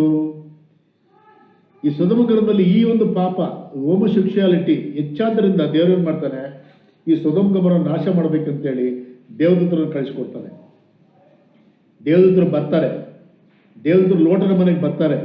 ದೇವದೂತರು ಲೋಟನ ಮನೆಗೆ ಬಂದಾಗ ಆ ಸೊದೋಮ್ ಗೊಮೋರದಲ್ಲಿರುವಂಥ ಪಟ್ಟಣದ ಜನರು ಏನು ಮಾಡ್ತಾರಪ್ಪ ಅಂತಂದರೆ, ಯಾರು ಇಬ್ಬರು ಹೊಸದಾಗಿರುವಂಥ ಗಂಡಸರು ಬಂದಿದ್ದಾರೆ, ಅವ್ರು ನೋಡಲಿಕ್ಕೆ ತುಂಬ ಚೆನ್ನಾಗಿದ್ದಾರೆ ಎಂಬುದಾಗಿ ಅವರೊಟ್ಟಿಗೆ ಅಕ್ರಮ ಸಂಬಂಧ ಬೆಳೆಸಿಕೊಳ್ಳಿಕ್ಕೋಸ್ಕರವಾಗಿ ಲೋಟನ ಮನೆಗೆ ಗೆರವ ಮಾಡುವಂಥದ್ದು ನೋಡ್ತಾ ಇದ್ದೇವೆ. ಲೋಟನ ಬಡ್ಕೊಳ್ತಾನೆ, ಅಯ್ಯ ಇವರು ನಮ್ಮ ಗೆಸ್ಟ್ಗಳು ನಮ್ಮ ಮನೇಲಿ ಬಂದಿದ್ದಾರೆ, ಬೇಕಾದ್ರೆ ನನ್ನ ಮಕ್ಕಳನ್ನ ಹೆಣ್ಮಕ್ಳನ್ನ ನಿಮ್ಗೆ ಕೊಟ್ಬಿಡ್ತೀನಿ, ನಾನು ದಯಮಾಡಿ ನಮ್ಮ ಮನೆಗೆ ಬಂದಿರುವಂಥ ಅತಿಥಿಗಳನ್ನು ಇಂಥ ಒಂದು ಭಯಂಕರವಾಗಿರುವಂಥ ಪಾಪಕ್ಕೆ ಒಳಪಡಿಸಬೇಡ್ರಿ ಬೇಡ್ಕೊಳ್ತಾನೆ. ಅಂಥ ಒಂದು ಬಾಗಿಲು ಮುರಿಯುವಂಥ ಸ್ಥಿತಿಗೆ ಹೋಗ್ತಾರೆ ಅವರು. ಯಾವ ಆಲೋಚನೆ ಮಾಡ್ರಿ, ಎಲ್ಲಿ ಹೋಗ್ತಾ ಇದೆ ಪ್ರಪಂಚ? ಯಾವ ಲೆವೆಲ್ಗೆ ಹೋಗ್ತಾ ಇದೆ? ಮನುಷ್ಯನ ಅಕ್ರಮ, ಮನುಷ್ಯನ ಕಾಮಾತುರತೆ ಎಷ್ಟು ಭಯಂಕರ, ಎಷ್ಟು ಇನ್ಫ್ಲೂಯೆನ್ಸ್ ಆಗ್ತಾ ಇದೆ ಮನುಷ್ಯನ ಮೇಲೆ. ಅದನ್ನು ನೋಡಿ ದೇವರನ್ನು ಮಾಡ್ತಾನೆ, ಲೋಟನನ್ನು ಮತ್ತು ಲೋಟನ ಕುಟುಂಬವನ್ನು ದೇವರನ್ನು ಮಾಡ್ತಾನೆ ಹೊರಕ್ಕೆ ಎಳ್ಕೊಂಡು ಹೋಗ್ತಾನೆ. ಆ್ಯಕ್ಚುಲಾಗಿ ಕೈ ಹಿಡ್ಕೊಂಡು ಹೋಗ್ತಾನೆ ಅಂತ ಹೇಳ್ತಾನೆ. ಯಾಕಂದರೆ ಲೋಟನ ಹೆಂಡತಿ ಭಯಂಕರವಾಗಿರುವಂಥ ಲೇಡಿ ಅವಳು. ಒಂದು ವೇಳೆ ಹೋಗ್ಲಿಕ್ಕೆ ಇಷ್ಟ ಆಗಲ್ಲ ಅವಳಿಗೆ. ಯಾಕಂದರೆ ಅಲ್ಲಿ ಆಸ್ತಿ ಪಾಸ್ತಿ ಇದೆ, ಒಡವೆ ಇದೆ, ಲೈಫ್ ಸ್ಟೈಲ್ ಒಗ್ಬಿಟ್ಟಿದ್ದಾರೆ ಅವರು. ದೇವರೇನು ಮಾಡ್ತಾನೆ, ಬೆಂಕಿ ಗಂಧಗಳು ಉರಿಸಿ ಸೊದೋಮ್ ಗೊಮೋರ ಪಟ್ಟಣ ನಾಶ ಮಾಡೋದಕ್ಕಿಂತ ಮೊದಲು ಲೋಟನ ಕೈ ಹಿಡ್ಕೊಂಡೋಗಿ ಹೊರಕಾಗ್ತಾನೆ. ಅವನೊಬ್ಬ ನೀತಿವಂತನೆಂಬುದಾಗಿ ಎಣಿಸಲ್ಪಟ್ಟದ್ರಿಂದ ದೇವರು ಲೋಟನನ್ನು, ಆತನ ಕುಟುಂಬವನ್ನು ಕಾಪಾಡುವಂಥದ್ದನ್ನು ನಾವು ನೋಡ್ತಾ ಇದ್ದೇವೆ. ಮೊನ್ನೆ ಬೇಡನ್ ಪ್ರೆಸಿಡೆಂಟ್ ಆದಮೇಲೆ ಅವನಿಗೆ ಬೇಕಾಗಿರುವಂಥ ಕೆಲವು ಕ್ಯಾಬಿನೆಟ್ ಮತ್ತು ಅವ್ರಿಗೆ ಬೇಕಾಗಿರೋ ಕೆಲವು ಮಿನಿಸ್ಟ್ರಿಗಳಿಗೆಲ್ಲ ಓತ್ ಆಫ್ ಆಫೀಸ್ ಅಂತ ಹೇಳ್ತೀವಲ್ಲ, ಅದನ್ನು ಮಾಡಬೇಕಾದ್ರೆ ಒಬ್ಬ ವ್ಯಕ್ತಿ ಏನು ಮಾಡ್ದ ಗೊತ್ತಾ? ನಾನು ನೋಡಿದೆ ಟಿ ವಿನಲ್ಲಿ. ಒಬ್ಬ ಗಂಡಸೆ ಒಳ್ಳೆ ಟೈ ಕಟ್ಕೊಂಡಿದ್ದಾನೆ, ಅವ್ನಿಗೆ ಯಾವುದೋ ಒಂದು ಪೋಸ್ಟ್ ಕೊಟ್ಟಿದ್ದಾನೆ. ಅವನು ಏನು ಮಾಡ್ತಿದ್ದಾನೆ, ಅದು ಓತ್ ಆಫ್ ಆಫೀಸ್ ತೊಗೋಬೇಕಾದ್ರೆ ನನ್ನ ಗಂಡನ ಕರ್ಕೊಂಬಂದಿದ್ದೀನಿ ನಾನು ಅಂತ ಹೇಳಿದ್ದಾನೆ. ಅವನು ಗಂಡ ಅಲ್ಲಿ ಮೇಲೆ ಕೂತ್ಕೊಂಡಿದ್ದಾನೆ, ಅವನು ಟೈ ಹಾಕ್ಕೊಂಡು ಅವನು ಗಂಡಸ್ ಕೂತ್ಕೊಂಡಿದ್ದಾನೆ. ಇವನು ಗಂಡಸೆ ಅಮೆರಿಕನ್ ಗೌರ್ಮೆಂಟಲ್ಲಿ ಯಾವುದೋ ಒಂದು ಮಿನಿಸ್ಟರ್ ಪೋಸ್ಟ್ಗೆ ಓದ್ ತಗೊಳ್ತಾ ಇದ್ದಾನೆ. ನನ್ನ ಗಂಡನ ಕರ್ಕೊಂಬಂದಿದ್ದೀನಿ ನೋಡ್ರಿ ಅಂತ ಗಂಡನ ತೋರಿಸ್ತಾ ಇದ್ದಾನೆ. ಎಲ್ಲಿದೆ ಇದು? ಯಾವ ಲೆವೆಲ್ ಹೋಗಿದೆ? ಅಮೆರಿಕ ಕ್ರಿಶ್ಚಿಯನ್ ಕಂಟ್ರಿ ಅಂತ ಹೇಳ್ತೀವಲ್ಲ, ನಮ್ಮ ದೇಶದ ಪರಿಸ್ಥಿತಿ ಮುಂದೆ ಏನಾಗಲಿಕ್ಕಿದೆಯೋ ಏನೋ ಗೊತ್ತಿಲ್ಲ. ನಮ್ಮ ಮಕ್ಕಳನ್ನು ನಾವು ಕಾಪಾಡಿಕೊಳ್ಳಬೇಕು, ನಮ್ಮ ಸಭೆಗಳನ್ನು ನಾವು ಕಾಪಾಡಿಕೊಳ್ಳಬೇಕು. ಈ ಒಂದು ಮಹಾಪಾಪದ ನಿಮಿತ್ತ ಏನಾಯಿತು? ಸೊದೋಮ್ ಗೊಮೋರವನ್ನು ದೇವರು ನಾಶ ಮಾಡಿದನು. ಮತ್ತು ಮೂರನೇದಾಗಿ ಗಮನಿಸುತ್ತೇವೆ, ಸೊದೋಮ್ ಗೊಮೋರ ನೋಡ್ತೇವೆ. ಇಲ್ಲಿಗೆ ದೇವರು ಇಸ್ರಾಯೇಲರನ್ನ ಅಪನಂಬಿಕೆಯ ಮುಖಾಂತರವಾಗಿ ನಾಶವಾದರು. ಸೊದೋಮ್ ಗೊಮೋರ ಅವರ ಒಂದು ಕಾಮಾತುರತೆಯಿಂದ ಅಕ್ರಮವಾಗಿರೋ ಸಂಬಂಧಕ್ಕೆ ಅವರು ಪ್ರಾಮುಖ್ಯತೆ ಕೊಟ್ಟದ್ರಿಂದ ಅವರು ನಾಶವಾದರು. ದೇವದೂತರು ತಮ್ಮನ್ನು ತಾವು ಇಚ್ಛಿಸಿಕೊಂಡು ಇರುವಂಥ ಒಂದು ಸ್ಥಿತಿಯಲ್ಲಿ ತೃಪ್ತಿ ಪಡ್ಕೊಳ್ಳದೆ ಅವರಿಗೆ ಇಲ್ಲದೇ ಇರುವಂಥ ಸಂಗತಿಗಳಿಗೋಸ್ಕರ ಆಸೆ ಪಟ್ಟದ್ದರಿಂದ ಅವರು ನಾಶವಾದರು. ಈಗ 9ನೇ ವಚನದಲ್ಲಿ ಒಂದು ಒಳ್ಳೆ ಉದಾಹರಣೆಯನ್ನು ದೇವರು ಕೊಟ್ಟುಬಿಡ್ತಾನೆ. ಅದಾದ್ಮೇಲೆ ನಾನು ಕ್ಲೋಸ್ ಮಾಡ್ತೇನೆ. ಮಿಕ್ಕಿರುವಂಥದ್ದನ್ನು ಮುಂದಿನ ಕ್ಲಾಸಲ್ಲಿ ನಾವು ಕಂಟ್ರೋಲ್ ಮಾಡ್ಕೊಳ್ಳೋಣ. ಅದ್ಯಾವುದಪ್ಪ ಅಂದರೆ 9ನೇ ವಚನ ದಯಮಾಡಿ ಒಬ್ರು ಹೋದ್ರಿ. 9ನೇ ವಚನ, ಯೋಧ ಬರೆದ ಪತ್ರಿಕೆ 9ನೇ ಅಧ್ಯಾಯ ವಚನ 9ನೇ ವಚನ, ಇದು 9. ಆದರೆ ಹಾ. ಪ್ರಧಾನ ದೇವದೂತನಾದ ಮಿಕಾಯೇಲನು ಮೋಶೆಯ ಶವದ ವಿಷಯದಲ್ಲಿ ಸೈತಾನನೊಂದಿಗೆ ವ್ಯಾಖ್ಯವಾಡಿ ವಾಗ್ವಾದ ಮಾಡಿದಾಗ ಅವನು ಸೈತಾನನ ಮೇಲೆ ದುಷ್ಟರಾಭಿಪ್ರಾಯವನ್ನು ಹೇಳುವುದಕ್ಕೆ ಧೈರ್ಯಗೊಳ್ಳದೆ ಕರ್ತನು ನಿನ್ನನ್ನು ಖಂಡಿಸಲಿ ಅನ್ನನು. ಇಲ್ಲಿ ಅಳವಡಿಕೆ 3 ನಕಾರಾತ್ಮಕವಾಗಿರೋದು ಉದಾಹರಣೆ ಕೊಟ್ಟುಬಿಟ್ಟು ಅವರು ಯಾವ ರೀತಿಯಾಗಿ ಯಾವ ಕಾರಣದಿಂದ ನಾಶವಾದರು ಎಂಬುದಾಗಿ ಹೇಳುತ್ತಾ ಒಂದು ಸಕಾರಾತ್ಮಕವಾಗಿರೋದು ಉದಾಹರಣೆ ಇಲ್ಲಿ ಕೊಡ್ತಾ ಇದ್ದಾನೆ. ಅದ್ಯಾವುದಪ್ಪ ಅಂದರೆ ಮಿಕಾಯೇಲನ ಕುರಿತಾಗಿ. ಮಿಕಾಯೇಲನು ದೇವರಿಗೆ ವಿಧೇಯನು, ದೇವರನ್ನು ಸನ್ಮಾನಿಸುವಂಥವನು, ದೇವರಿಗೆ ಮೊದಲನೇ ಸ್ಥಾನವನ್ನು ಕೊಡುವಂಥವನು. ಮಿಕಾಯೇಲನು ಆತನು ಕೂಡ ಪ್ರಧಾನ ದೂತನು. ದೇವರು ಮಿಕಾಯೇಲನು ಕೂಡ ಸಾಕಷ್ಟು ಅಧಿಕಾರವನ್ನು ಕೊಟ್ಟಿದ್ದನು. ಎಷ್ಟು ಅಧಿಕಾರವನ್ನು ಕೊಟ್ಟಿದ್ದನಪ್ಪ ಅಂತಂದ್ರೆ, ಈ ಮಿಕಾಯೇಲನು ಏನು ಮಾಡ್ದ, ಲೂಸಿಫರ್ನು ಪಾಪ ಮಾಡಿದಾಗ ಲೂಸಿಫರ್ನನ್ನು ಮತ್ತು ಆತನಿಟ್ಟಿದ್ದಂಥ ಸೈನ್ಯವನ್ನು ಕೂಡ ಭೂಮಿಗೆ ತಳ್ಳಿ ಹಾಕಿದ್ದು ಇವನೇ. ನಾಳೆ ನರಕಕ್ಕೆ ತಳ್ಳಿ ಹಾಕೋದು ಕೂಡ ಇವನೇ. ಅಷ್ಟು ಬಲ ಇದೆ ಇವನಿಗೆ. ಇಷ್ಟು ಬಲ ಇದ್ರೂ ಕೂಡ ಇಲ್ಲಿ ಒಂದು ಘಟನೆ ನಡೀತಾ ಇದೆ. ಏನು ಘಟನೆ ನಡೀತಾ ಇದೆ? ಮೋಶೆ ಧರ್ಮೋಪದೇಶ ಕಾಂಡ 34ನೇ ಅಧ್ಯಾಯ 6ನೇ ವಚನಕ್ಕೆ ನೀವು ನೋಡುವಾಗ ಮೋಶೆ ಸತ್ತೋಗ್ತಾನೆ. ಮೋಶೆ ಸತ್ತೋದಾಗ ದೇವರು ಏನು ಮಾಡ್ತಾನೆ, ಮೋಯಾಬ್ಯರ ಆ ಒಂದು ಪ್ರಾಂತದಲ್ಲಿ ದೇವರು ತಾನೇ ಮೋಶೆಯ ಶರೀರವನ್ನು ಊಣಾಕ್ತಾನೆ. ಯಾತಕ್ಕೋಸ್ಕರವಾಗಿ ದೇವರು ತಾನೇ ಊಣಾಕ್ತಾನೆ, ಯಾತಕ್ಕೋಸ್ಕರವಾಗಿ ಮೋಶೆಯ ಶರೀರ ಎನ್ನುವಂಥ ಇಸ್ರಾಯೇಲಿಗೆ ಸಿಕ್ಕದ ರೀತಿಯಲ್ಲಿ ಮಾಡ್ತಾನೆ ಎನ್ನುವಂಥದ್ದು ನಮ್ಗೆ ಗೊತ್ತಿಲ್ಲ. ಆದರೆ ಆ ಶರೀರದ ಬಗ್ಗೆ ಲೂಸಿಫರ್ ಏನು ಮಾಡ್ತಾ ಇದ್ದಾನೆ, ಆ ಶರೀರನ ತಗೊಳ್ಳಿಕ್ಕೆ ನೋಡ್ತಾ ಇದ್ದಾನೆ. ಮತ್ತೆ ಆ ಶರೀರ ತಗೊಳ್ಳಿಕ್ಕೆ ನೋಡುವಂಥ ಸಂದರ್ಭದಲ್ಲಿ ಮಿಕಾಯೇಲ್ ಏನು ಮಾಡ್ತಾನೆ, ಅಡ್ಡ ಬರ್ತಾನೆ. ತಗೋಬೇಡ, ಇದು ನಿನ್ನ ಸಂಬಂಧಪಟ್ಟಿರುವಂಥದ್ದಲ್ಲ. ಒಂದು ವೇಳೆ ಬಹುಶಃ ಯಾತಕ್ಕೋಸ್ಕರವಾಗಿ ಲೂಸಿಫರನು ಮೋಶೆ ಶರೀರವನ್ನು ಎಬ್ಬರಿಸಬೇಕು ಅಂತ ತಗೊಳ್ಬೇಕು ಎಂಬುದಾಗಿ ನೋಡ್ತಾನೆ ಅಂತಂದರೆ, ಇಸ್ರಾಯೇಲನ್ನ ನಡೆಸಿರುವಂಥವನು, ಇಸ್ರಾಯೇಲನ ಮೋಶೆ ದೊಡ್ಡ ನಾಯಕನನ್ನಾಗಿ ಪ್ರವಾದಿಯನ್ನಾಗಿ ಪರಿಗಣಿಸಿದ್ದರಿಂದ ಇಸ್ರಾಯೇಲರನ್ನ ಮೋಶೆಯ ವಿಗ್ರಹಾರಾಧನೆಗೆ ನಡೆಸಲಿಕ್ಕೋಸ್ಕರವಾಗಿ, ಇಸ್ರಾಯೇಲರನ್ನ ಪಾಪಕ್ಕೆ ನಡೆಸಲಿಕ್ಕೋಸ್ಕರವಾಗಿ ಮೋಶೆಯ ಒಂದು ವಿಗ್ರಹವನ್ನು ಮಾಡಿ ಅದು ಮೋಶೆಗೆ ಮತ್ತೆ ಜೀವವನ್ನು ತುಂಬಿ ಅವನ ಮುಖಾಂತರವಾಗಿ ಇಸ್ರಾಯೇಲರನ್ನ ಪಾಪಕ್ಕೆ ವಿಗ್ರಹಾರಾಧನೆ ನಡೆಸಲಿಕ್ಕೋಸ್ಕರವಾಗಿ ಒಂದು ವೇಳೆ ಒಂದು ಪ್ರಯತ್ನ ಹೊಂದಿರ್ಬೋದು. ಅದನ್ನು ಏನು ಮಾಡ್ತಾನೆ, ಮಿಕಾಯೇಲ್ ಅಬ್ಜೆಕ್ಟ್ ಮಾಡಿದಾಗ ಲೂಸಿಫರ್ ಏನು ಮಾಡ್ತಾನೆ, ಫೈಟ್ ಮಾಡ್ತಾನೆ ಮಿಕಾಯೇಲ್ನೊಟ್ಟಿಗೆ. ಫೈಟ್ ಮಾಡಿದಾಗ ಈ ಮಿಕಾಯೇಲನು ಒಂದು ಕಾಲದಲ್ಲಿ ಲೂಸಿಫರ್ನನ್ನು ತಳ್ಳಿದ್ನಲ್ಲ, ಮೇಲ್ ತಳ್ಳೋದು ಕೆಳಗೆ ಬಂದು ಬಿದ್ದ. ನಾನು ನರಕಕ್ಕೆ ಹೋಗಿ ತಳ್ಬೋದು, ಅವನು ಶರ್ಟ್ ಇಟ್ಕೊಂಡ್ಬಿಟ್ಟು ಅಥವಾ ಕತ್ತಿಟ್ಕೊಂಡ್ಬಿಟ್ಟು ಬಿಸಾಕ್ಬೋದಿತ್ತು ಅವನ್ನ. ಆದರೆ ಆ ಸಂದರ್ಭದಲ್ಲಿ ದೇವರು ಅವನಿಗೆ ಪರ್ಮಿಷನ್ ಕೊಟ್ಟಿಲ್ಲ. ಅದರ ಪರಿಜ್ಞಾನ ಹೊಂದ್ಕೊಂಡುಕೊಂಡಿದ್ರೆ ತನ್ನ ಸ್ವಂತ ಶಕ್ತಿಯನ್ನು, ತನ್ನ ಸ್ವಂತ ಅಧಿಕಾರವನ್ನು ದುರುಪಯೋಗ ಪಡಿಸ್ಕೊಳ್ಳಲ್ಲ. ಅವನೇನು ಮಾಡ್ತಾನೆ ಗೊತ್ತಾ, ಕರ್ತನು ನಿನ್ನನ್ನು ಖಂಡಿಸಲಿ ಅಂತ ಹೇಳ್ತಾ ಇದ್ದಾನೆ. ಒಂದು ವೇಳೆ ನಮ್ಮ ಥರ ಆಗಿದ್ರೆ ನೀನು ಅವನು ಕೇಳೋಕ್ಕೆ ಅಂತೇಳಿ ಲೂಸಿಫರ್ನ ಹಿಡಿದುಬಿಟ್ಟು ಬಿಸಾಕ್ಬೋದಿತ್ತು. ಯಾರು? ಮಿಕಾಯೇಲನು. ಯಾಕಂದರೆ ಶಕ್ತಿ ಇತ್ತು ಅವನಿಗೆ. ಆದರೆ ಅದರ ಸ್ವಂತ ಶಕ್ತಿಯನ್ನು ಉಪಯೋಗಿಸಲ್ಲ, ಅದರ ಸ್ವಂತ ಚಿತ್ತವನ್ನು ಉಪಯೋಗಿಸಲ್ಲ, ಸ್ವಂತ ಆಲೋಚನೆ ಮೇರೆಗೆ ಹೋಗಲ್ಲ. ದೇವರ ಅಧಿಕಾರವನ್ನು, ಆ ಕೆಲಸವನ್ನು ಅವನಿಗೆ ಕೊಟ್ಟಿಲ್ಲವಾದ್ದರಿಂದ ಅವನು ಯಾವುದೇ ರೀತಿಯಾಗಿರುವಂಥ ಕ್ರಮ ತಗೊಳ್ಳದೇನೆ ಒಂದೇ ಮಾತನ್ನು ಹೇಳ್ತಾನೆ, ಕರ್ತನು ನಿನ್ನನ್ನು ಖಂಡಿಸಲಿ.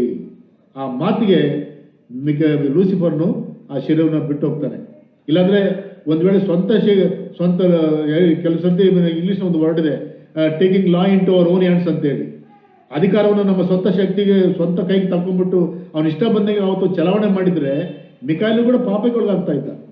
ಆ ರೀತಿ ಒಳಗಾಗದ ರೀತಿಯಲ್ಲಿ ಕರ್ತನ ಚಿತ್ತವನ್ನು, ಕರ್ತನ ಅಧಿಕಾರವನ್ನು ಬಲ್ಲಂತವನಾಗಿ ಕರ್ತನು ಹೇಳುವವರೆಗೆ ಆತನ ಕರ್ತನಿಗೆ ಅಧೀನನಾಗಿದ್ದುಕೊಂಡು ಕರ್ತನನ್ನು ಖಂಡಿಸಲಿ ಎಂಬುದಾಗಿ ಹೇಳುವಂಥದ್ರ ಮುಖಾಂತರವಾಗಿ ಮಿಕಾಯೇಲನು ಕರ್ತನ ಅಧಿಕಾರಕ್ಕೆ ಎಷ್ಟು ಮಟ್ಟಿಗೆ ಪ್ರಾಧಾನ್ಯತೆ ಕೊಡ್ತಾ ಇದ್ದಾನೆ ಮತ್ತು ಆ ಅಧಿಕಾರಕ್ಕೆ ಎಷ್ಟು ಮಟ್ಟಿಗೆ ತನ್ನಂತಾನು ಒಳಪಡಿಸಿಕೊಳ್ಳುತ್ತಿದ್ದಾನೆ, ಎಷ್ಟು ವಿಧೇಯತೆಯನ್ನು ತೋರಿಸುತ್ತಿದ್ದಾನೆ ಎನ್ನುವಂಥ ಒಂದು ಉತ್ತಮವಾದ ಉದಾಹರಣೆಯನ್ನು ಕೊಡುತ್ತಾ, ಈ ಉದಾಹರಣೆಗಳ ಮುಖಾಂತರವಾಗಿ ನಿಮ್ಮನ್ನು ನೀವು ಜಾಗೃತಪಡಿಸಿಕೊಳ್ಳ್ರಿ. ಅಪನಂಬಿಕೆಯಿಂದ ಇಸ್ರಾಯೇಲರು ನಾಶವಾದ ರೀತಿಯಲ್ಲಿ ನಾಶವಾಗಬೇಡ್ರಿ. ಸೊದೋಮ ಗೊಮೋರದಲ್ಲಿ ಇರುವಂಥ ಪಾಪದ ನಿಮಿತ್ತ ಆ ಶರೀರದ ಆಸೆ ಒಳಪಟ್ಟು ನೀವು ನಾಶವಾಗಬೇಡ್ರಿ. ಅಥವಾ ಸೈತಾನನಿಗಿದ್ದಂಥ ಗರ್ವ, ಅವನಿರುವಂಥ ಸ್ಥಾನದಲ್ಲಿ ತೃಪ್ತಿ ಹೊಂದದೆ ಇಲ್ಲದೇ ಇರುವಂಥದ್ದನ್ನು ಕೋರಿಕೊಂಡು ಅದು ನಾಶವಾಗದ ರೀತಿಯಲ್ಲಿ ನೀವು ನಾಶವಾಗಬೇಡ್ರಿ. ಮಿಕಾಯಲನ ರೀತಿಯಲ್ಲಿ ನೀವು ವಿಧೇಯತೆ ಹೇಳುವಂಥವರಾಗಿ ಕರ್ತನ ಚಿತ್ತಕ್ಕೆ ಒಳಪಡಿರಿ, ನಿಮ್ಮ ನಂಬಿಕೆ ನೀವು ಕಾಪಾಡಿಕೊಳ್ಳ್ರಿ ಎಂಬುದಾಗಿ ಹೇಳುವಂಥ ಸಂಗತಿಗಳನ್ನು ಇಲ್ಲಿ ನಾವು ಈ 4 ಉದಾಹರಣೆಗಳ ಮುಖಾಂತರ ನೋಡ್ತಾ ಇದ್ದೇವೆ. ಕಥಾಚಿತವಾದರೆ ಮುಂದಿನ ಸಂಗತಿಗಳನ್ನು ಮುಂದಿನ ಕ್ಲಾಸ್ನಲ್ಲಿ ನಾವು ಮುಕ್ತಾಯಗೊಳಿಸ್ಕೊಳ್ಳಿಕ್ಕೆ ಪ್ರಯತ್ನ ಪಡೋಣ. ದೇವರಿಗೆ ವಾಕ್ಯ ಭಾಗನ ಆಶೀರ್ವದಿಸಲಿ. ಆಮೇಲೆ